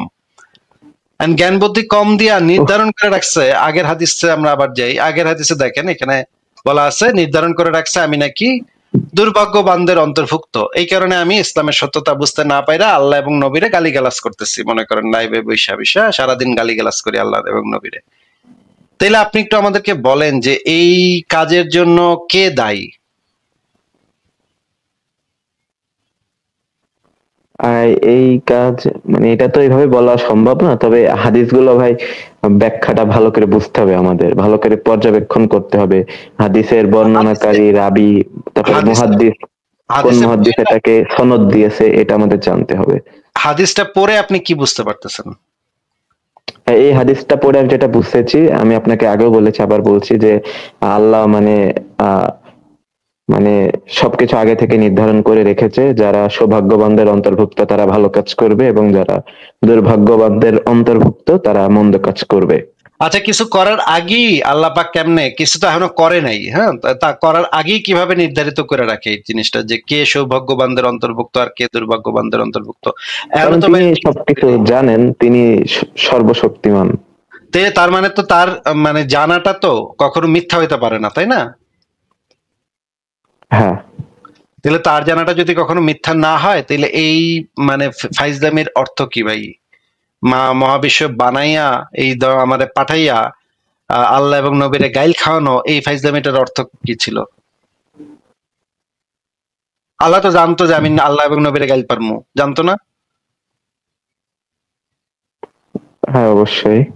যাই না শুই না আমারে পাঠাইছে আল্লাহ এবং নবীরে গাইল খাওয়ানোর জন্য। আচ্ছা ঠিক আছে, এই হাদিসটা একটু পড়েন তো, এখানে কি লেখা আছে? এটা তো ওমর অনেক বড় হাদিস। আচ্ছা, ঠিক ওমর আছে, বলেন, আমি আচ্ছা দাঁড়ান আরেকটা, আচ্ছা এইখান থেকে পড়েন, এইটার থেকে পড়েন, এখানে আরো সুন্দরভাবে দেয়া আছে জিনিসটা। আহ প্রথম থেকে পড়বো।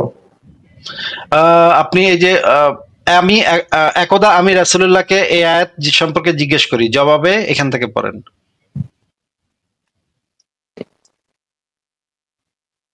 ও হ্যাঁ, পাইছি। একদা আমি রাসূল সাল্লাল্লাহু আলাইহি ওয়াসাল্লামকে এই আয়াত সম্পর্কে জিজ্ঞেস করতে শুনি, জবাবে তিনি সাল্লাল্লাহু আলাইহি সাল্লাম বলেন, মহান আল্লাহ আদমকে সৃষ্টি করার পর তার তার পিঠকে স্বীয় ডান হাত দিয়ে মাসেহ করেন, ফলে অনেক আদম সন্তান সৃষ্টি হয়। এরপর তিনি বলেন, আমি এদের জান্নাতের জন্য সৃষ্টি করেছি, এরা জান্নাতীদের ন্যায় আমল করবে। এরপর আল্লাহ তার হাত দিয়ে আদমের পিঠকে মাসেহ করেন, ফলে তার আরো সন্তান সৃষ্টি হয়। তিনি বলেন, আমি এদেরকে জাহান্নামের জন্য সৃষ্টি করেছি, তারা জাহান্নামীদের ন্যায় আমল করবে। তখন এক ব্যক্তি বলে, ইয়া রাসূলুল্লাহ সাল্লাল্লাহু আলাইহি সাল্লাম, তাহলে আমলের প্রয়োজনীয়তা কি? রাসূল সাল্লাল্লাহু আলাইহি সাল্লাম বলেন, আল্লাহ তাআলা যখন কোনো বান্দাকে জান্নাতের জন্য সৃষ্টি করেন, তখন তিনি তাকে দিয়ে জান্নাতীদের আমল করিয়ে নেন, ফলে সে জান্নাতীদের ন্যায় আমল করতে করতে মারা যায়। যদ্দরুন আল্লাহ তাকে জান্নাতে প্রবেশ করান, আর যখন তিনি কোনো বান্দাকে জাহান্নামের জন্য সৃষ্টি করেন তখন তিনি তাকে দিয়ে জাহান্নামীদের ন্যায় আমল করান, ফলে সে জাহান্নামীদের ন্যায় আমল করতে করতে মারা যায় যদ্দরুন আল্লাহ তাকে জাহান্নামে প্রবেশ করান। হ্যাঁ ভাই, পড়েছি। এটা কি হাদিস? সহিহ হাদিস তো, তাই না? নিচে লেখা আছে নাকি? লেখা, হ্যাঁ, মানে লেখা থাকলেই কি ভাই সহিহ হাদিস? এটা কি কোনো মানে যাচাই বাছাই করা হয়েছে এই হাদিসটা? হ্যাঁ, এটা তাহকিক করা হয়েছে, তাহকিক করে এই হাদিসটাকে সহিহ গ্রেডিং দেওয়া হয়েছে। আমি অন্য হাদিসগুলো আপনাকে দেখাইছি, যেগুলো যেটা আপনি বলছেন, এই যে যেমন ধরেন এটা হচ্ছে তাহকিককৃত সহিহ হাদিস, আর এটা হচ্ছে সহিহ হাদিস। এই হাদিসটা কি তাহকিকটা দেখাইছিলাম আমি এই জায়গাতে, আপনি বলছিলেন যে এটা অনেক বড়, এই জন্য আমি এইটা দেখাইছি। দুইটাই একই হাদিস, কিন্তু একটা তাহকিক সহ, একটা তাহকিক ছাড়া। তাহকিক সহ এই হাদিসটা সহি, এবং এই সহি পিঠ বুলানো শব্দটা নিয়ে শুধুমাত্র কিছু আলেমের আপত্তি আছে। পিঠ বুলানো শব্দটা বাদ দিয়ে বাদ বাকি পুরা হাদিসটা আল্লামা নাসিরুদ্দিন আলবানী সহি গ্রেডিং দিয়েছেন। উনি একজন সর্বশ্রেষ্ঠ মুহাদ্দিসদের একজন, ওনার গ্রেডিং এ কোনো মানে সমস্যা থাকার কথা না। এই হাদিসটা আরো বললেন ভাই, আরেকবার বলেন কার কথা? আল্লামা নাসিরুদ্দিন আলবানী। ও আচ্ছা আচ্ছা, হ্যাঁ, ওনার নাম শুনেছি, উনি একজন বড় মাপের মুহাদ্দিস ছিলেন। হ্যাঁ, গত শতাব্দীর সবচেয়ে বড় মুহাদ্দিস। আর এই যে এই হাদিসটা মিশকাতুল মাসরাবিতেও আছে, এই হাদিসটা মুয়াত্তা মালিকেও আছে। এই হাদিসটা একদম সহিহ হাদিস, শুধুমাত্র পিঠ বুলানো এই শব্দটা বাদ বাকি হাদিসটা সম্পূর্ণ সহি। এবার আপনি আমাদেরকে একটু এই হাদিসটা থেকে একটু ব্যাখ্যা করে আমাদেরকে বলেন তো ভাই, যে আমি যে আল্লাহ এবং নবীকে গাইল পারতেছি ডেইলি লাইভে আইসা, এইটা আমাকে দিয়ে কে করায় নিচ্ছে, নাকি আমি নিজেই করতেছি, নাকি আমাকে দিয়ে কেউ করায় নিচ্ছে ভাই? এই হাদিস পড়ে আমি যতটুকু বুঝলাম যে মানে মানে আল্লাহ আদমের পিঠে হাত রেখে একদল সন্তান বের করলো, তারপরে তারা হলো মানে জান্নাতি, তাদের দিয়ে আল্লাহ জান্নাতীদের কাজী করিয়ে নেবে, এবং অপর মানে আরেকবারও পিঠে হাত রেখে আরেক দল সন্তান বের করলো, তারা হবে জাহান্নামী এবং তাদের দ্বারা আল্লাহ জাহান্নামের কাজী করিয়ে নেন, এমনটাই তো বলা আছে। মানে কিছু লোককে একবার বের করছে এবং বের করে বললো যে এদেরকে আমি জান্নাতের জন্য সৃষ্টি করেছি, জান্নাতের জন্য সৃষ্টি করেছে, এই কথাটা কি বলছে? হ্যাঁ হ্যাঁ। নাকি বলছে যে এই লোকেরা তাদের কাজের কারণে জান্নাতে যাবে, এটা বলছে? নাকি বলছে এদেরকে জান্নাতের জন্যই সৃষ্টি করেছে, এটা বলছে? কোনটা বলছে? হ্যাঁ, জান্নাতের জন্যই সৃষ্টি করা হয়েছে। আচ্ছা, মানে এই জিনিসটা আল্লাহ সৃষ্টি করছে, এদেরকে পাঠামো জান্নাতে আর এদেরকে পাঠামো জাহান্নামে। এরা তো তখন পর্যন্ত কোনো কাজ করে নাই, তাই না? আচ্ছা, তাহলে ভাই এটা মানে কোন সময় এটা মানে বের করলো কিভাবে? এটা তো ভাই আদিতে দেখা যাচ্ছে না, আদমকে সৃষ্টি করার পর। এই যে দেখেন, মহান আল্লাহ আদমকে সৃষ্টি করার পর, মানে একদম সৃষ্টির শুরুতে। মানে এর মধ্যে কি পৃথিবীর সকল মানুষ ইনক্লুড ছিল? মানে কিয়ামত পর্যন্ত যারা আসবে সকলে কি এইটার মধ্যে ইনক্লুড? তাহলে আমরা তো ভাই এখন আছি, তখন তো আমরা ছিলাম না তখন তো আল্লাহ বের করছে। এগুলো তো মানে সন্তান, মানে যে রুহু, এগুলা তো রুহু, যে পিঠে হাত বুলানোর পর এগুলো হচ্ছে রুহু, মানে আত্মা। আদমের পিঠ থেকে আত্মা বের করছে। এইগুলা তো তখন কোটি কোটি দানার মতো ছিল, এগুলা তো তখনও মানুষ হয় নাই। আচ্ছা আচ্ছা, যে রুহের জগতের কথা শুনেছি, মানে আমরা মানব সৃষ্টির আগে আল্লাহ আমাদেরকে মানে রুহের জগতে রেখে দিয়েছিলেন, ওটাই হয়তো বোঝাইছে নাকি? তাহলে এই যে আদম সন্তানদেরকে যে বের করার পরে কিছু মানে মানে প্রথমে কিছু সন্তানকে বের করলো, বের করে বলল যে ডান হাত দিয়ে মাসেও করে কিছু সন্তানকে বের করে বলল যে এদেরকে জান্নাতের জন্য সৃষ্টি করছি। তারপরে তার হাত দিয়ে আবার কিছু সন্তানকে বের করলো, তাদেরকে বললো এদেরকে আমি জাহান্নামের জন্য সৃষ্টি করছি। এরপরে বলল যে এদেরকে দিয়ে আল্লাহ জান্নাতের জন্য যাদেরকে সৃষ্টি করছেন তাদেরকে দিয়ে তিনি জান্নাতীদের আমল করিয়ে নেন। এই কথাটার মানে কি ভাই? করিয়ে নেন মানে মানে আল্লাহ করান আর কি। কি করান? কোনটা? এখানে তো বলছে জাহান্নামীদের কাজ করান। জান্নাতীদের কাজও আমলও করিয়ে নেন, জাহান্নামীদের আমলও করিয়ে নেন, তাই না? হ্যাঁ, সেটাই তো বলা আছে। তাহলে জান্নাতীদের আমলটা কি? যেমন ধরেন নবী মোহাম্মদ যে কত মানে নামাজ টামাজ পড়তো, রোজা টোজা করতো, এগুলা তো জান্নাতীদের আমল নাকি? হ্যাঁ, এগুলোই ঈমান এগুলা কি আনা, নবী মোহাম্মদ, সৎকর্ম করা। এগুলা কি নবী মোহাম্মদের নিজের গুণ নাকি আল্লাহ তাকে দিয়ে করায় নিছে? হ্যাঁ, অবশ্যই আল্লাহ তাকে দিয়ে করিয়ে নিয়েছে, কারণ তাকেও তো প্রেরিত করেছে আল্লাহ তাআলা। তাকে দিয়ে আল্লাহ করায় নিয়ে জান্নাতে পাঠাই দিব আর কি। আর আমারে বানাইছে জাহান্নামী। ওই যে যখন পিঠে হাত বুলাইছে তখন আমি সেকেন্ড টাইম আমি বাইরে ছিলাম, আমার রুহটা বাইরে ছিল, এবং তখন আল্লাহ কইতেছিল যে এদেরকে আমি জাহান্নামের জন্য সৃষ্টি করেছি, এরা জাহান্নামীদের ন্যায় আমল করবে। এরপরে আমাকে দিয়ে জাহান্নামীদের আমল করায় নিচ্ছেন নাকি? হ্যাঁ, কিন্তু আসিফ ভাই, এই কথাটা যদি মেনেও নিই, তাহলে কোরআনে যে সূরা মুলকে আল্লাহ বলছে যে আমি মানুষকে বানিয়েছি পরীক্ষা করার জন্য, যাতে বুঝতে পারি মানে কে মানে কর্মে উত্তম। তাহলে পরীক্ষার জন্য যদি মানুষকে বানায় মানে কর্মে কে উত্তম, এই তাহলে এই হাদিস আর কোরআনের আয়াতটার সাথে তো ভাই মানে অনেকটা সাংঘর্ষিক হয়ে যাচ্ছে। সাংঘর্ষিক হলে তো ভাই এটা তো আপনাদের ইন্টারনাল কনফ্লিক্ট, যে একই সাথে এক জায়গায় এক কথা বলা আছে, আরেক জায়গায় আরেক কথা বলা আছে। আমার কথাটা ওইটাই, মানে ওখানে তো বলা আছে যে পরীক্ষা করার জন্য আমাদেরকে সৃষ্টি করেছেন, এবং আমাদের মধ্যে কর্মে কে উত্তম, এবং কর্ম অনুযায়ী আমাদেরকে মানে ফলাফল দিবেন। তাহলে কর্ম তো সমস্ত কিছু পূর্ব নির্ধারিত, এবং এই তাকদিরে যদি কেউ বিশ্বাস না করে তাহলে তো আহ সে সম্পূর্ণ জাহান্নামী। তাকদিরে তো একজন মুসলিমের অবশ্যই বিশ্বাস করতে হবে, এইটা ছাড়া তো মানে ইসলামের বিশ্বাসই পরিপূর্ণ হয় না। আপনি কি ফ্রি উইলে বিশ্বাস করেন যে মানুষের ফ্রি উইল আছে? ফ্রি উইল বলতে ব্যক্তি স্বাধীনতা? না, ফ্রি উইল মানে ব্যক্তি স্বাধীনতা না, মানে স্বাধীন ইচ্ছা শক্তি আছে নাকি, মানে আপনার নিজের কোনো কিছু করার কোনো সুযোগ আছে কিনা, মানে নিজের কোনো কিছু করার সুযোগ, মানে হচ্ছে কি জান্নাতীদের কাজ করা বা জাহান্নামীদের কাজ করা, যেখানে আল্লাহর কোনো আহ ইয়া নাই, মানে আল্লাহ আপনাকে দিয়ে করায় নিচ্ছে না, কিন্তু আপনি নিজের উদ্যোগে সেটা করতেছেন, এরকম কি করার কোনো সুযোগ আপনার আছে? না, এরকম তো না।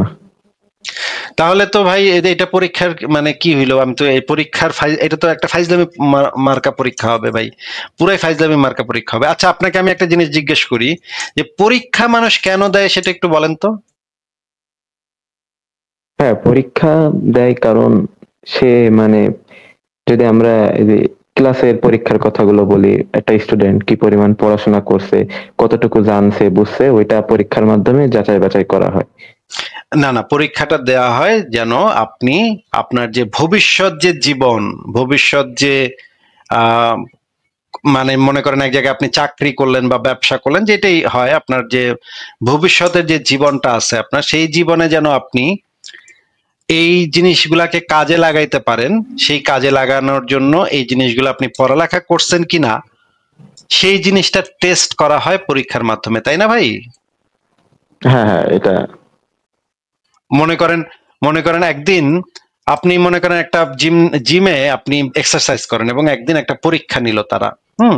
পরীক্ষাটা নেবে কখন? মনে করেন আপনি যে মনে করেন তাদের একটা পরীক্ষা, এই যে পরীক্ষাটা হবে সেই পরীক্ষাটা দ্বারা আপনি কি গেইন করবেন, পরীক্ষাটা দিয়ে যখন পাশ করবেন তখন আপনার আসলে গেইনটা কি। মনে করেন যে কোনো পরীক্ষা, মনে করেন মেট্রিক পরীক্ষা আপনি গোল্ডেন এ প্লাস পাইছেন, এই যে গোল্ডেন এ প্লাসটা পাইছেন, এই পরীক্ষাটা যে নেওয়া হয়েছে, এটার দরকারটা কি ছিল? দরকারটা তো এইটাই ছিল যে আপনি ইন্টারমিডিয়েটে যেন না আটকান, বা ইন্টারমিডিয়েটের জন্য যে পড়ালেখাটা আছে সেটাতে আপনার জন্য আরো সুবিধা হয়, নাহলে তো এই পরীক্ষাটার কোনো অর্থ হইতো না, তাই না? রাইট।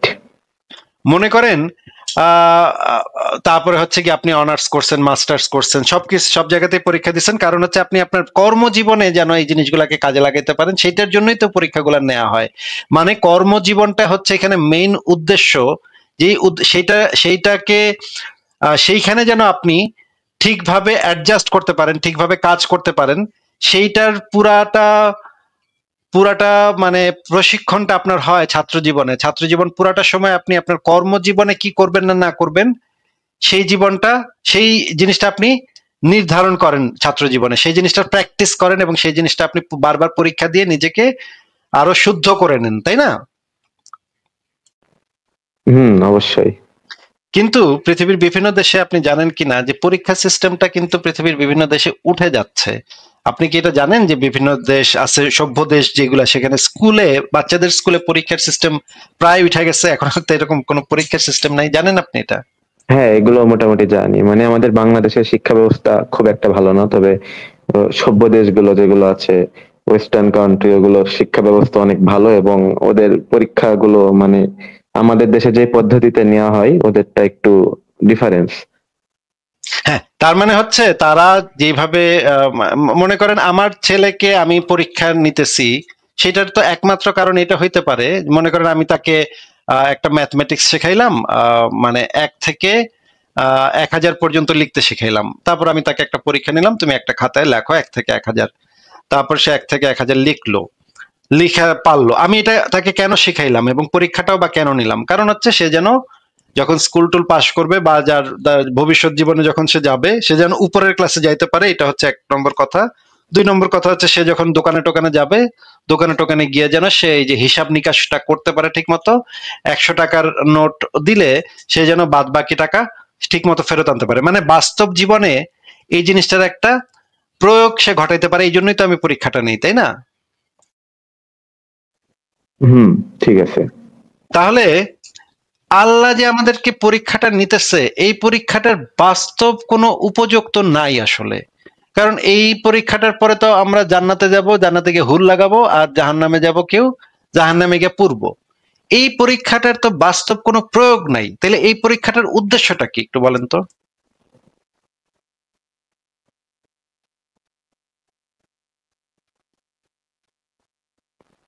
আসলে মানে লোডেড কোশ্চেন, আমি এমন কোশ্চেনের মানে সম্মুখীন হয়নি কখনো। এটা তো লোডেড কোশ্চেন না, এটা মোটেও লোডেড কোশ্চেন না। আমি আপনার যে ধর্মে যে পরীক্ষার সিস্টেমটা আছে সেটাকে সত্য ধরে আমি জিজ্ঞেস করছি যে এই পরীক্ষাটার উদ্দেশ্যটা কি, এই পরীক্ষাটা দিয়ে পাশ করে আমি কি হাসিল করব, মানে আমার কেয়ামতের জীবনে বা আখিরাতের জীবনে বা পরকালের জীবনে আমার কি উপকারটা হবে এই পরীক্ষাটা দিয়ে। এমন তো না যে মানে জান্নাতে গিয়ে আমি এই পরীক্ষাটার তে আমি যে জিনিসটা শিখলাম, পরীক্ষাটা তো একটা শেখার জিনিস, পরীক্ষাটা একটা শিক্ষার একটা অংশ যেটা দ্বারা আমি শিখতে পারি। কিন্তু এই পৃথিবীর এই পরীক্ষাটার, এই শিক্ষাটা দিয়ে আমি কাজে লাগাবোটা কোথায়? এই পরীক্ষার যে জ্ঞানটা আমি অর্জন করলাম, পরীক্ষা দিয়ে যে জ্ঞানটা অর্জন করলাম, এটা আমি কাজে লাগাবো কোথায় বলেন তো? হ্যাঁ, এটা যদি বলি মানে পৃথিবীর সিস্টেম আর আখিরাতের সিস্টেমটা তো আলাদা। আপনি হয়তো পৃথিবীতে সার্ভাইভ করার জন্য এই পরীক্ষা, পৃথিবীর যে মানে এই পরীক্ষাগুলো অবশ্যই কাজে লাগবে, কিন্তু আল্লাহ মনে করেন যেগুলো আইন দিছে ওইগুলো যদি আপনি ফলো করেন তাহলে পরকালেও কিন্তু একটা সুবিধা পাচ্ছেন, জান্নাত জাহান্নাম, তাই না ভাই? প্রশ্নটা হচ্ছে যে এই পরীক্ষাটা দিয়ে আমি যে জ্ঞানটা অর্জন করলাম বা যে জিনিসটা শিখলাম, পরীক্ষা তো দেয় মানুষ শিক্ষার জন্য, শিক্ষার একটা অংশ। পরীক্ষা তো হ্যাঁ, হ্যাঁ, হ্যাঁ। শিক্ষার আলাদা কিছু না, শিক্ষার একটা অন্তর্ভুক্ত জিনিস। তো পরীক্ষাটা দিয়া তো আমি একটা জিনিস শিখবো, তাই না? পরীক্ষার ফলাফলটা পাইয়া আমি বুঝতে পারবো যে আমি এখানে ভুল করছিলাম, এখানে শুদ্ধ করছিলাম। মানে যখন আমি পরীক্ষার রেজাল্টটা পাই তখন আমি সেই জিনিসটা বুঝতে পারি যে এইটা এখানে ভুল করছিলাম, এখানে শুদ্ধ করছিলাম। তখন আমি যেই যেই জায়গাতে ভুল করছিলাম সেই ভুলগুলা নিজেকে শুধরায় নিতে পারি, নিজেকে সঠিক করে নিতে পারি। কিন্তু আল্লাহর এই পরীক্ষাটার তো শুধরানোর কোনো জায়গা নাই, সে তো জান্নাতে চলে যাচ্ছে বা জাহান্নামে চলে যাচ্ছে। সেইখানে তাহলে সে সেই যে জ্ঞানটা লাভ করলো পরীক্ষার মাধ্যমে, সেই জ্ঞানটা কাজে লাগাবে কোথায় ভাই? হ্যাঁ, এটাও অবশ্য সঠিক। আচ্ছা, ঠিক কারণ আছে, যদি দেখি, ঠিক আছে, আমি আপনাকে আরেকটা জিনিস একটু জিজ্ঞেস করতে চাই, দেখি এইটার উত্তর দিতে পারেন কিনা। আমি আপনাকে অনেকগুলাই প্রশ্ন করতেছি, কারণ হচ্ছে এই জিনিসগুলা ইম্পর্টেন্ট জিনিস, চিন্তা ভাবনা করার জন্য ইম্পর্টেন্ট জিনিস। আচ্ছা, কোরআনে তো এই জিনিসটা বলা আছে, দেখেন সূরা বাকারার 31 নম্বর আয়াতে বলা আছে, আর তিনি আদমকে সৃষ্টি করার পর তিনি আদমকে নামসমূহ শিক্ষা দিলেন এবং তা ফেরেশতাদের সামনে উপস্থাপন করলেন। সুতরাং বললেন, তোমরা আমাকে এগুলোর নাম জানাও যদি তোমরা সত্যবাদী হও। এটা তো কোরআনের আয়াত, সূরা বাকারার 31 নম্বর আয়াত। পড়ছেন আপনি এটা? আচ্ছা ঠিক আছে, হ্যাঁ এইমাত্র দেখলাম। আচ্ছা, মানে আল্লাহ পাক আদমকে সৃষ্টি করার পরে সমস্ত কিছু নাম শিক্ষা দিলেন, তারপর ফেরেশতাদের সামনে উপস্থাপন করলেন, বললেন তো সুতরাং তোমরা আমাকে এগুলোর নাম জানো, মানে ফেরেশতাদেরকে বললেন যদি তোমরা সত্যবাদী হও। না, এটা হচ্ছে সূরা বাকারার 32 নম্বর আয়াতে বলা আছে, এখানে একটু ভুল লেখা আছে, এটা 32 হবে। তারা বলল, মানে ফেরেশতারা বলল, আপনি পবিত্র মহান, আপনি আমাদেরকে যা শিখিয়েছেন তাছাড়া আমাদের কোনো জ্ঞান নেই। এই যে আপনি জানেন না যে আদমকে সৃষ্টি করার আগে আল্লাহ জিজ্ঞেস করছিল ফেরেশতাদেরকে তোমরা এই বিষয়ে কি বলো, তখন ফেরেশতারা বলছিল যে আপনি কি এমন কিছু সৃষ্টি করবেন যা দুনিয়াব্যাপী খুন খারাপি করবে। এই কথা শুনে আল্লাহ একটু খেপছিল। মানে আপনি কি এই জিনিসগুলো শুনছেন? হ্যাঁ এরকম ওয়াজ টোয়াজে শুনছি মোটামুটি। না, এগুলো কোরআনের আয়াত, এগুলো কোরআনেই বলা আছে যে আল্লাহ খুবই ক্ষেপে গেছিল যে তোমরা যা জানো না আমি তা জানি, এই ধরনের একটা কথা বলছিল। এরপরে আল্লাহ কি করলো, আদমকে অনেক কিছু জিনিসের শিক্ষা দিল, আর ফেরেশতাদেরকে সেই জিনিসগুলো শিখাইলো না। ফেরেশতাদেরকে সেই জিনিসগুলো না শিখায় তখন ফেরেশতাদেরকে বলল যে এইগুলোর নাম তোমরা বলো। মানে আল্লাহ আদমকে শিখাইলো, ফেরেশতাদেরকে শিখাইলো না সেই জিনিসগুলোর নাম। এরপরে তাদের সবার একসাথে পরীক্ষা নিল যে তোমরা আমাকে এই জিনিসগুলোর নাম বলো। ফেরেশতারা বলল, আপনি পবিত্র মহান, আপনি আমাদেরকে যা শিখিয়েছেন তাছাড়া আমাদের কোনো জ্ঞান নেই, আপনি সর্বজ্ঞ প্রজ্ঞাময়। তখন আল্লাহ কি করলো, আল্লাহ তিনি বলেন, হে আদম এগুলোর নাম তাদেরকে জানাও। অতঃপর যখন সে সেগুলোর নাম তাদেরকে জানালো, তিনি বলেন, আমি কি তোমাদেরকে বলিনি নিশ্চয়ই আমি আসমান সমূহ ও জমিনের গায়েব জানি এবং জানি যা তোমরা প্রকাশ করো এবং তোমরা গোপন করতে। মানে আল্লাহ তখন খুবই গর্ব করে বলল, আল্লাহ আদমকে জিজ্ঞেস করলো এগুলোর নাম বলো তো। আদমরা তো আগে শিখাই দিছে, এই কারণে আদম পটপট করে নাম বলে দিল। কিন্তু ফেরেশতাদেরকে তো সে শিখায় নাই, এই জন্য ফেরেশতারা সেগুলোর নাম বলতে পারলো না। ফেরেশতারা বলতেছিল যে আপনি তো আমাদেরকে এগুলো শিখান নাই, তাহলে আমরা বলবো কেমনে? আল্লাহ, আপনি আমাদেরকে যা শিখিয়েছেন তাছাড়া তো আমাদের কোনো জ্ঞান নাই, আপনি যেটুক কইছেন আমরা সেটুক জানি। তারপরে আদমকে সেগুলোর নাম জিজ্ঞেস করলো, আদম সেগুলোর নাম বলে দিল। আচ্ছা ভাই, আপনি আমাদেরকে একটু বলেন তো যে এইটা কি আল্লাহর ন্যায় বিচারের মানে নিদর্শন হইলো যে যাদেরকে আল্লাহ পাক শিখায় নাই তাদেরকে এগুলোর নাম জিজ্ঞেস করলো, আবার আদমকে যে আচ্ছা মনে করেন আপনি একটা মানে স্কুলে পড়ান, হ্যাঁ স্কুলের আপনি একটা স্কুলে 100 জন ছাত্রকে পড়ান, হ্যাঁ। এখন একজন ছাত্রকে আপনি প্রাইভেট টিউশন দেন, বাসায় না পড়ান, বাসায় না তারা একটু এক্সট্রা জিনিসপত্র শিখান, যেটা আপনি মূল ক্লাসে গিয়ে যে জিনিসগুলো বলেন না, প্রাইভেট টিউশন বলে এগুলারে, প্রাইভেট পড়ান, প্রাইভেটে তাকে এক্সট্রা জিনিসপত্র শিখান। এরপর পরীক্ষার কোশ্চেন করলেন এমন জিনিস, যেই জিনিস আপনি অন্য ছাত্রদেরকে শিখানি নাই, শুধুমাত্র ওই যে যারে প্রাইভেট পড়াইছেন তারে শিখাইছেন সেগুলোর উত্তর। এখন আপনি পরীক্ষা নিলেন, পরীক্ষা নেওয়ার পরে যেটা হওয়ার সেটাই হয়েছে যে আপনার কাছে যে প্রাইভেট পড়ে সে ফার্স্ট হয়েছে, আর বাদ বাকি সবাই ফেল করছে পরীক্ষায়। এটাই তো হওয়ার কথা নাকি ইব্রাহিম ভাই?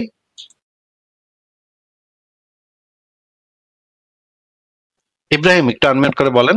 হ্যাঁ যদি এমনটা, হ্যাঁ অবশ্যই এটা আমি ন্যায় বিচার করিনি, কারণ আমি তো। হ্যাঁ হ্যাঁ বলেন হ্যালো, বলেন। হ্যাঁ ভাই শোনা যাচ্ছে? হ্যাঁ শোনা যাচ্ছে, বলেন।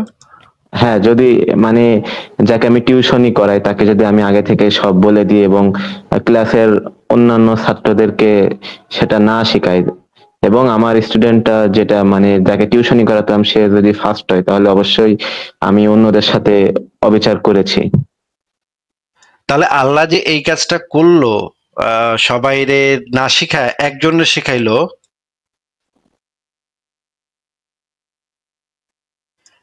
অন্যদেরকে না শিখায় যে শুধুমাত্র একজনকে শিখাইলো এবং তারপরে পরীক্ষা নিল সবার, সবাই তখন বলতেছে যে আল্লাহ তুমি তো আমাদেরকে এগুলো শিখাও নাই, তাহলে আমরা এগুলো বলবো কেমনে? আল্লাহ তখন আবার খুব গর্ব কইরা ফেরেশতাদের সামনে খুবই মানে গর্বিত ভঙ্গিতে বলতেছে, দেখছো তোমরা পারলা না। হ্যাঁ, ফেরেশতাদেরকে খুব খোঁটা দিল এটা নিয়ে, যে আমি যে দেখছো এমন জিনিস বানাইছি আমি, এটা কত কত কিছু পারে। এইটা কি কেমন কথা হইলো? এটা তো আমি বুঝলাম না। ইব্রাহিম আপনি একটু এই আয়াতগুলা একটু আমাদেরকে ভালো করে অ্যানালাইসিস করে উত্তরটা দেন তো, যে এটা তো সম্পূর্ণ অবিচার, সম্পূর্ণ ফাত্রা একটা পরীক্ষা, সম্পূর্ণ বাজে একটা পরীক্ষা, এবং বিচারক হিসেবে পরীক্ষক হিসেবে আল্লাহ যে একটা থার্ড ক্লাস পরীক্ষক, এই জিনিসটা তো এখান থেকে বোঝা যাচ্ছে, তাই না? ভাই মানে আয়াতটা তো ভালো করে মানে ব্যাখ্যা বিশ্লেষণটা না জেনে আমি একটা কনক্লুশনে পৌঁছাতে পারি না। কিন্তু এই আয়াতে তো পরিষ্কার ভাবে সব বলে দেয়া আছে, এখানে তো আর কোনো এক্সট্রা ব্যাখ্যা বিশ্লেষণের কোনো প্রয়োজন দেখি না আমি। আল্লাহ পাক প্রথমে আদমকে সৃষ্টি করছিল, তখন ফেরেশতারা সেটাতে একটু আপত্তি করছিল। পরে আল্লাহ পাক মানে বলছিল আচ্ছা ঠিক আছে, দেখাইতেছি তোমাকে করে, দেখাইতেছি ফেরেশতারা তো করে দেখাইতেছি। তারপরে সে গোপনে গোপনে আদমরে সবকিছু শিক্ষা দিল, কিন্তু ফেরেশতাদেরকে সেই জিনিসগুলো শিক্ষা দিল না। ভাই আয়াতের ভিতরেই তো এটা লেখা আছে, আয়াত এটা তো আর এক্সট্রা কোনো আপনার ব্যাখ্যা বিশ্লেষণের কোনো প্রয়োজন নাই। আদমকে এই জিনিসগুলো শিখাইছে, ফেরেশতাদেরকে সেই জিনিসগুলো শিখায় নাই। ফেরেশতারা আবার বলতেছে যে তুমি তো আমাদেরকে এগুলো শিখাও নাই, আমরা কেমনে বলবো এগুলোর নাম। তখন আল্লাহ তখন আদমকে জিজ্ঞেস করলো, আদম সেগুলোর নাম গুলা সব ঠিকঠাক মতো কইলো, কারণ তারা আগে শিখাইছে, আয়াতেই লেখা আছে যে আদমরে শিখাইছে গোপনে গোপনে। এইটার জন্য আবার ফেরেশতাদের সে খোঁটা দিতেছে যে তোমরা তো পারলা না, হ্যাঁ আদম তো পারছে। এইটা তো আয়াতের ভিতরে স্পষ্ট। আপনি আমাদেরকে একটু বুঝান যে এই আয়াত থেকে যেটা বোঝা যাচ্ছে, এটা আর কি ব্যাখ্যা বিশ্লেষণ আপনার লাগবে একটু বলেন তো। না ঠিক আছে, আপনার কথা আমি বুঝতে পেরেছি। মানে এটার কি ব্যাখ্যা বিশ্লেষণ দিলে এই জিনিসটা একটা যৌক্তিক বিষয়ে পরিণত হবে? এটার তো কোনো ব্যাখ্যা বিশ্লেষণ এটা দিয়ে এটার যৌক্তিক হিসেবে প্রমাণ করতে পারবে না। এটারে যদি যে কোনো তেনা পেঁচানি পেঁচানি এদিক সেদিক করা, শব্দের অক্ষর এদিক সেদিক করা, শব্দের অর্থ বদলায় দেওয়া, যা তো কিছু করেন না কেন, এটা যে একটা অবিচারমূলক পরীক্ষা, এটা যে একটা চরম অবিচার হয়েছে ফেরেশতাদের সাথে, এটা তো যে কেউ বললেই বুঝতে পারবে, যে কোনো সাধারণ বুদ্ধির মানুষও বুঝতে পারবে। এটার জন্য পড়ালেখারও দরকার নেই, এটা একটা অশিক্ষিত মানুষও বুঝতে পারবে যে এখানে একটা অবিচার হয়েছে ফেরেশতাদের সাথে।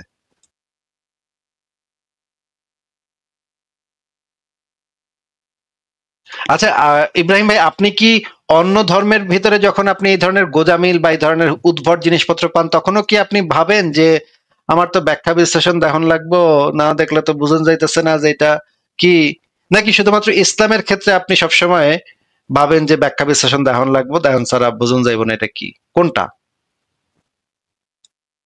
না, অন্য ধর্ম গ্রন্থগুলো আমি ভাই তেমন পড়ি নাই এবং জ্ঞানও নাই। যদি দেখি মনে যে করেন অন্য ধর্মগ্রন্থ, মনে করেন অন্য ধর্ম সম্পর্কে একটা কথা শুনলেন যে হিন্দুরা কালী দেবীর পূজা করে, এটা শুনে কি আপনি ভাবেন যে তাইলে তো ব্যাখ্যা বিশ্লেষণ দেখন লাগবো, এটার কি ব্যাখ্যা বিশ্লেষণ দিতেছে, হিন্দু হুজুরেরা কি ব্যাখ্যা বিশ্লেষণ দিতেছে? এইটা বোঝানোর পরে আমরা বুঝতে পারবো যে এটা যে একটা ফালতু জিনিস মূর্তি পূজা করা। আপনি কি সেই সময় সেই ব্যাখ্যা বিশ্লেষণ গুলা খোঁজেন, নাকি আপনি তখনই বুঝে ফেলেন, সাথে সাথেই বুঝে ফেলেন যে মূর্তি পূজা করা একটা একটা হাস্যকর বিষয়, একটা কুসংস্কার?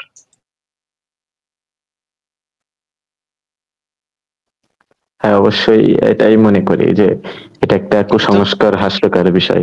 আমি কিন্তু সত্য কথাই শুধুমাত্র বলছি ভাই। কিন্তু ইসলামের বেলায় শুধুমাত্র আপনি বলেন যে বা এটা তো বুঝন যাইতেছে না, এটা তো আমি বুঝতেছি সবই ঠিকই, কিন্তু কমু না যে বুঝছি, বুঝতেছি যে এটা অযৌক্তিক, কিন্তু আমি মুখে কমু না, মুখে কইলে তো আমার ইমান দুর্বল হয়ে যেতে পারে, আমি মুখে কমু না, মুখে আমি কমু যে ভাই এটার তো ব্যাখ্যা বিশ্লেষণ তাফসির টাফসির পড়ন লাগবে, পড়ে টরে আমি বুঝন লাগবো, তখন আমি কইতে পারুম ভাই। ভাই আমার তো মনে হচ্ছে আপনি এই কাজ করতেছেন, আপনি বুঝতেছেন সব ঠিকই যে এগুলা সব অযৌক্তিক, সব ফালতু জিনিসপত্র, তারপরে আপনি ইচ্ছাকৃত ভাবে বলতেছেন যে না ভাই আমার তো এটার ব্যাখ্যা বিশ্লেষণ পড়ন লাগবো, নাইলে তো ভাই কিছু বলন যাইতেছে না, তাই না ইব্রাহিম? ঠিক আছে ভাই, আমি মানে আপনি যেগুলো আমাকে দেখাইলেন ঠিক আছে, আমি আবার এগুলো মানে পুনরায় যাচাই বাছাই করে দেখবো যে আপনি যেটা বললেন আর কি, আপনার কথার সাথে এগুলো 100% মিল আছে কিনা, তখন আমি একটা উপসংহারে পৌঁছাবো। ঠিক আছে, কিন্তু মনে করেন ব্যাখ্যা বিশ্লেষণ আপনি পড়তে গেলেন, কোন একটা হুজুরের কাছে গেলেন, সে আপনার এই গোজামিল দিয়ে একটা এমন একটা ব্যাখ্যা দিল যেটা এই আয়াতের ভিতরে নাই, সেটা আপনারা বলে দিল, আয়াতের উল্টা কথাটা বলে দিল আপনারা, মনে করেন আয়াতের একদম অপোজিট কথাটা আপনারা শিখাই দিল যে এইটার ব্যাখ্যা হইতেছে এইটা। এখন নবী যেটা কইতেছে সেটাকে কি আমরা ইসলামের রেফারেন্স হিসেবে ধরবো, নাকি ওই আলেমে যেটা কইছে সেটারে ইসলামের রেফারেন্স হিসেবে ধরবো? অবশ্যই রাসূল সাল্লাল্লাহু আলাইহি সাল্লাম যেটা বলেছেন ওটাই আমরা রেফারেন্স হিসেবে ধরবো। তবে যদি দেখি যে আলেমটা মানে কোনো গোঁজামিল দিচ্ছে বা এক্সট্রা কোনো পয়েন্ট অ্যাড করছে বা মিথ্যা কথা বলছে, মিথ্যার আশ্রয় নিচ্ছে ব্যাখ্যা করতে গিয়ে, তখন অবশ্যই আমরা ওই আলেমের ব্যাখ্যাটাকে রিজেক্ট করে দেব। হ্যাঁ, মনে করেন আপনি একজন আলেমের কাছে গেছেন, হুজুর আমারে লা ইলাহা ইল্লাল্লাহ এটার অর্থ বুঝাই দেন।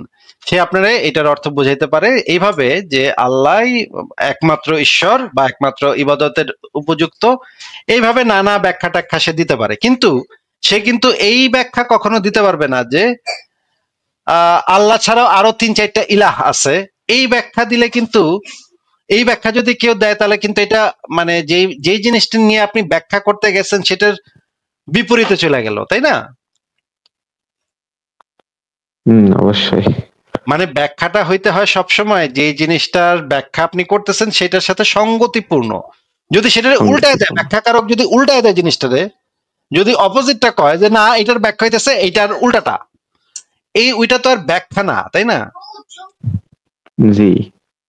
আচ্ছা, আপনাকে আমি এই জিনিসটাই জানায় রাখলাম যে আপনি যখন ব্যাখ্যা নিতে যাইবেন তখন যদি তারা উল্টা জিনিসটারে ব্যাখ্যার সময় যদি উল্টা কথাটা কয়, তখন আপনি তাদেরকে যেন ধরতে পারেন যে ভাই এখানে লেখা আছে এই কথা, আপনি ব্যাখ্যাও কইতেছেন উল্টা কথা, এটা কেমনে হইলো? ব্যাখ্যা তো দিবেন, এটা কেমনে হইলো এটা সেটার ব্যাখ্যা দিবেন। উল্টা কথা কই আপনি ব্যাখ্যা দিতেছেন কেন? উল্টা কথা তো এটার, তাহলে তো নবীর কথার বিরুদ্ধে চলে যাচ্ছে জিনিসটা, তাই না? বুঝতে পারছেন আপনি বিষয়টা? জি ভাই, বুঝতে পারছি। মনে করেন ওইখানে এই কোরআনের আয়াতে লেখা আছে আল্লাহ আদমকে শিক্ষা দিছে, ফেরেশতাদেরকে শিক্ষা দেয় নাই। এখন মুমিনের হুজুরের কাছে গেছেন, হুজুর কইলো আরে না, ফেরেশতাদেরও শিক্ষা দিছিল, এটার ব্যাখ্যা হইতেছে ফেরেশতাদেরও শিখাইছিল, ফেরেশতারা ভুলে গেছে। তা আপনি তখন তাদেরকে বলবেন ভাই কোথায় কোরআনে তো কোথাও লেখা নাই যে ফেরেশতাদেরকে শিক্ষা দিছিল, আর শিক্ষা দিয়া থাকলে ফেরেশতারা এই কথা কইবো কেন? যে আপনি আমাদেরকে যা শিক্ষা দিচ্ছেন তাছাড়া আমাদের কোনো জ্ঞান নেই। আপনি তো পুরা কোরআনের আয়াতের বিপরীতে কথা কইতেছেন। আপনি এইভাবে হুজুরকে ধরবেন যে হুজুর এইটা তো কোথাও বলা নাই, আপনি কই পাইলেন এটা যে ফেরেশতাদেরকে শিক্ষা দিছিল? এটা তো আপনি দেখান, তাইলে বাইর করে দেখান আমাদেরকে। এটা তো দেখাইতে পারবে না হুজুরে, তাই না? সেটাই। ঠিক আছে, আপনি যখন হুজুরদের সাথে কথা বলবেন বুঝতে পারবেন, আপনি তাদের কথা শুনলেই বুঝতে পারবেন যারা তারা নানাভাবে গোজামিল দেওয়ার চেষ্টা করবে, নানাভাবে তেনাবাজি করার চেষ্টা করবে। আপনি এই বিষয়ে সাবধান থেকে সঠিক যৌক্তিক উত্তরটা নিয়ে এসে নেক্সট লাইভে যুক্ত হন, তখন আপনার সাথে আবার কথা বলবো। তাহলে ইব্রাহিম ভাই আজকে আপনাকে বিদায় জানাই, ঠিক আছে? ঠিক আছে ভাই, আপনার কথা শুনে তো আমার মানে ইমানটা একটু নড়বড় মতো হয়ে যাচ্ছে, এমনটাই মনে হচ্ছে আপনার কথাবার্তা শুনে। এগুলা সবই শয়তানের আসওয়াসা। আপনি জোরে জোরে পড়েন আশহাদু আল্লা ইলাহা ইল্লাল্লাহ, এটা পড়েন, তাহলে দেখবেন শয়তান চলে গেছে ভাই। ঠিক আছে ভাই, আজকে বিদায় নি। ঠিক আছে ভাই, ভালো থাকেন। আপনাকে তাহলে বিদায় জানাচ্ছি।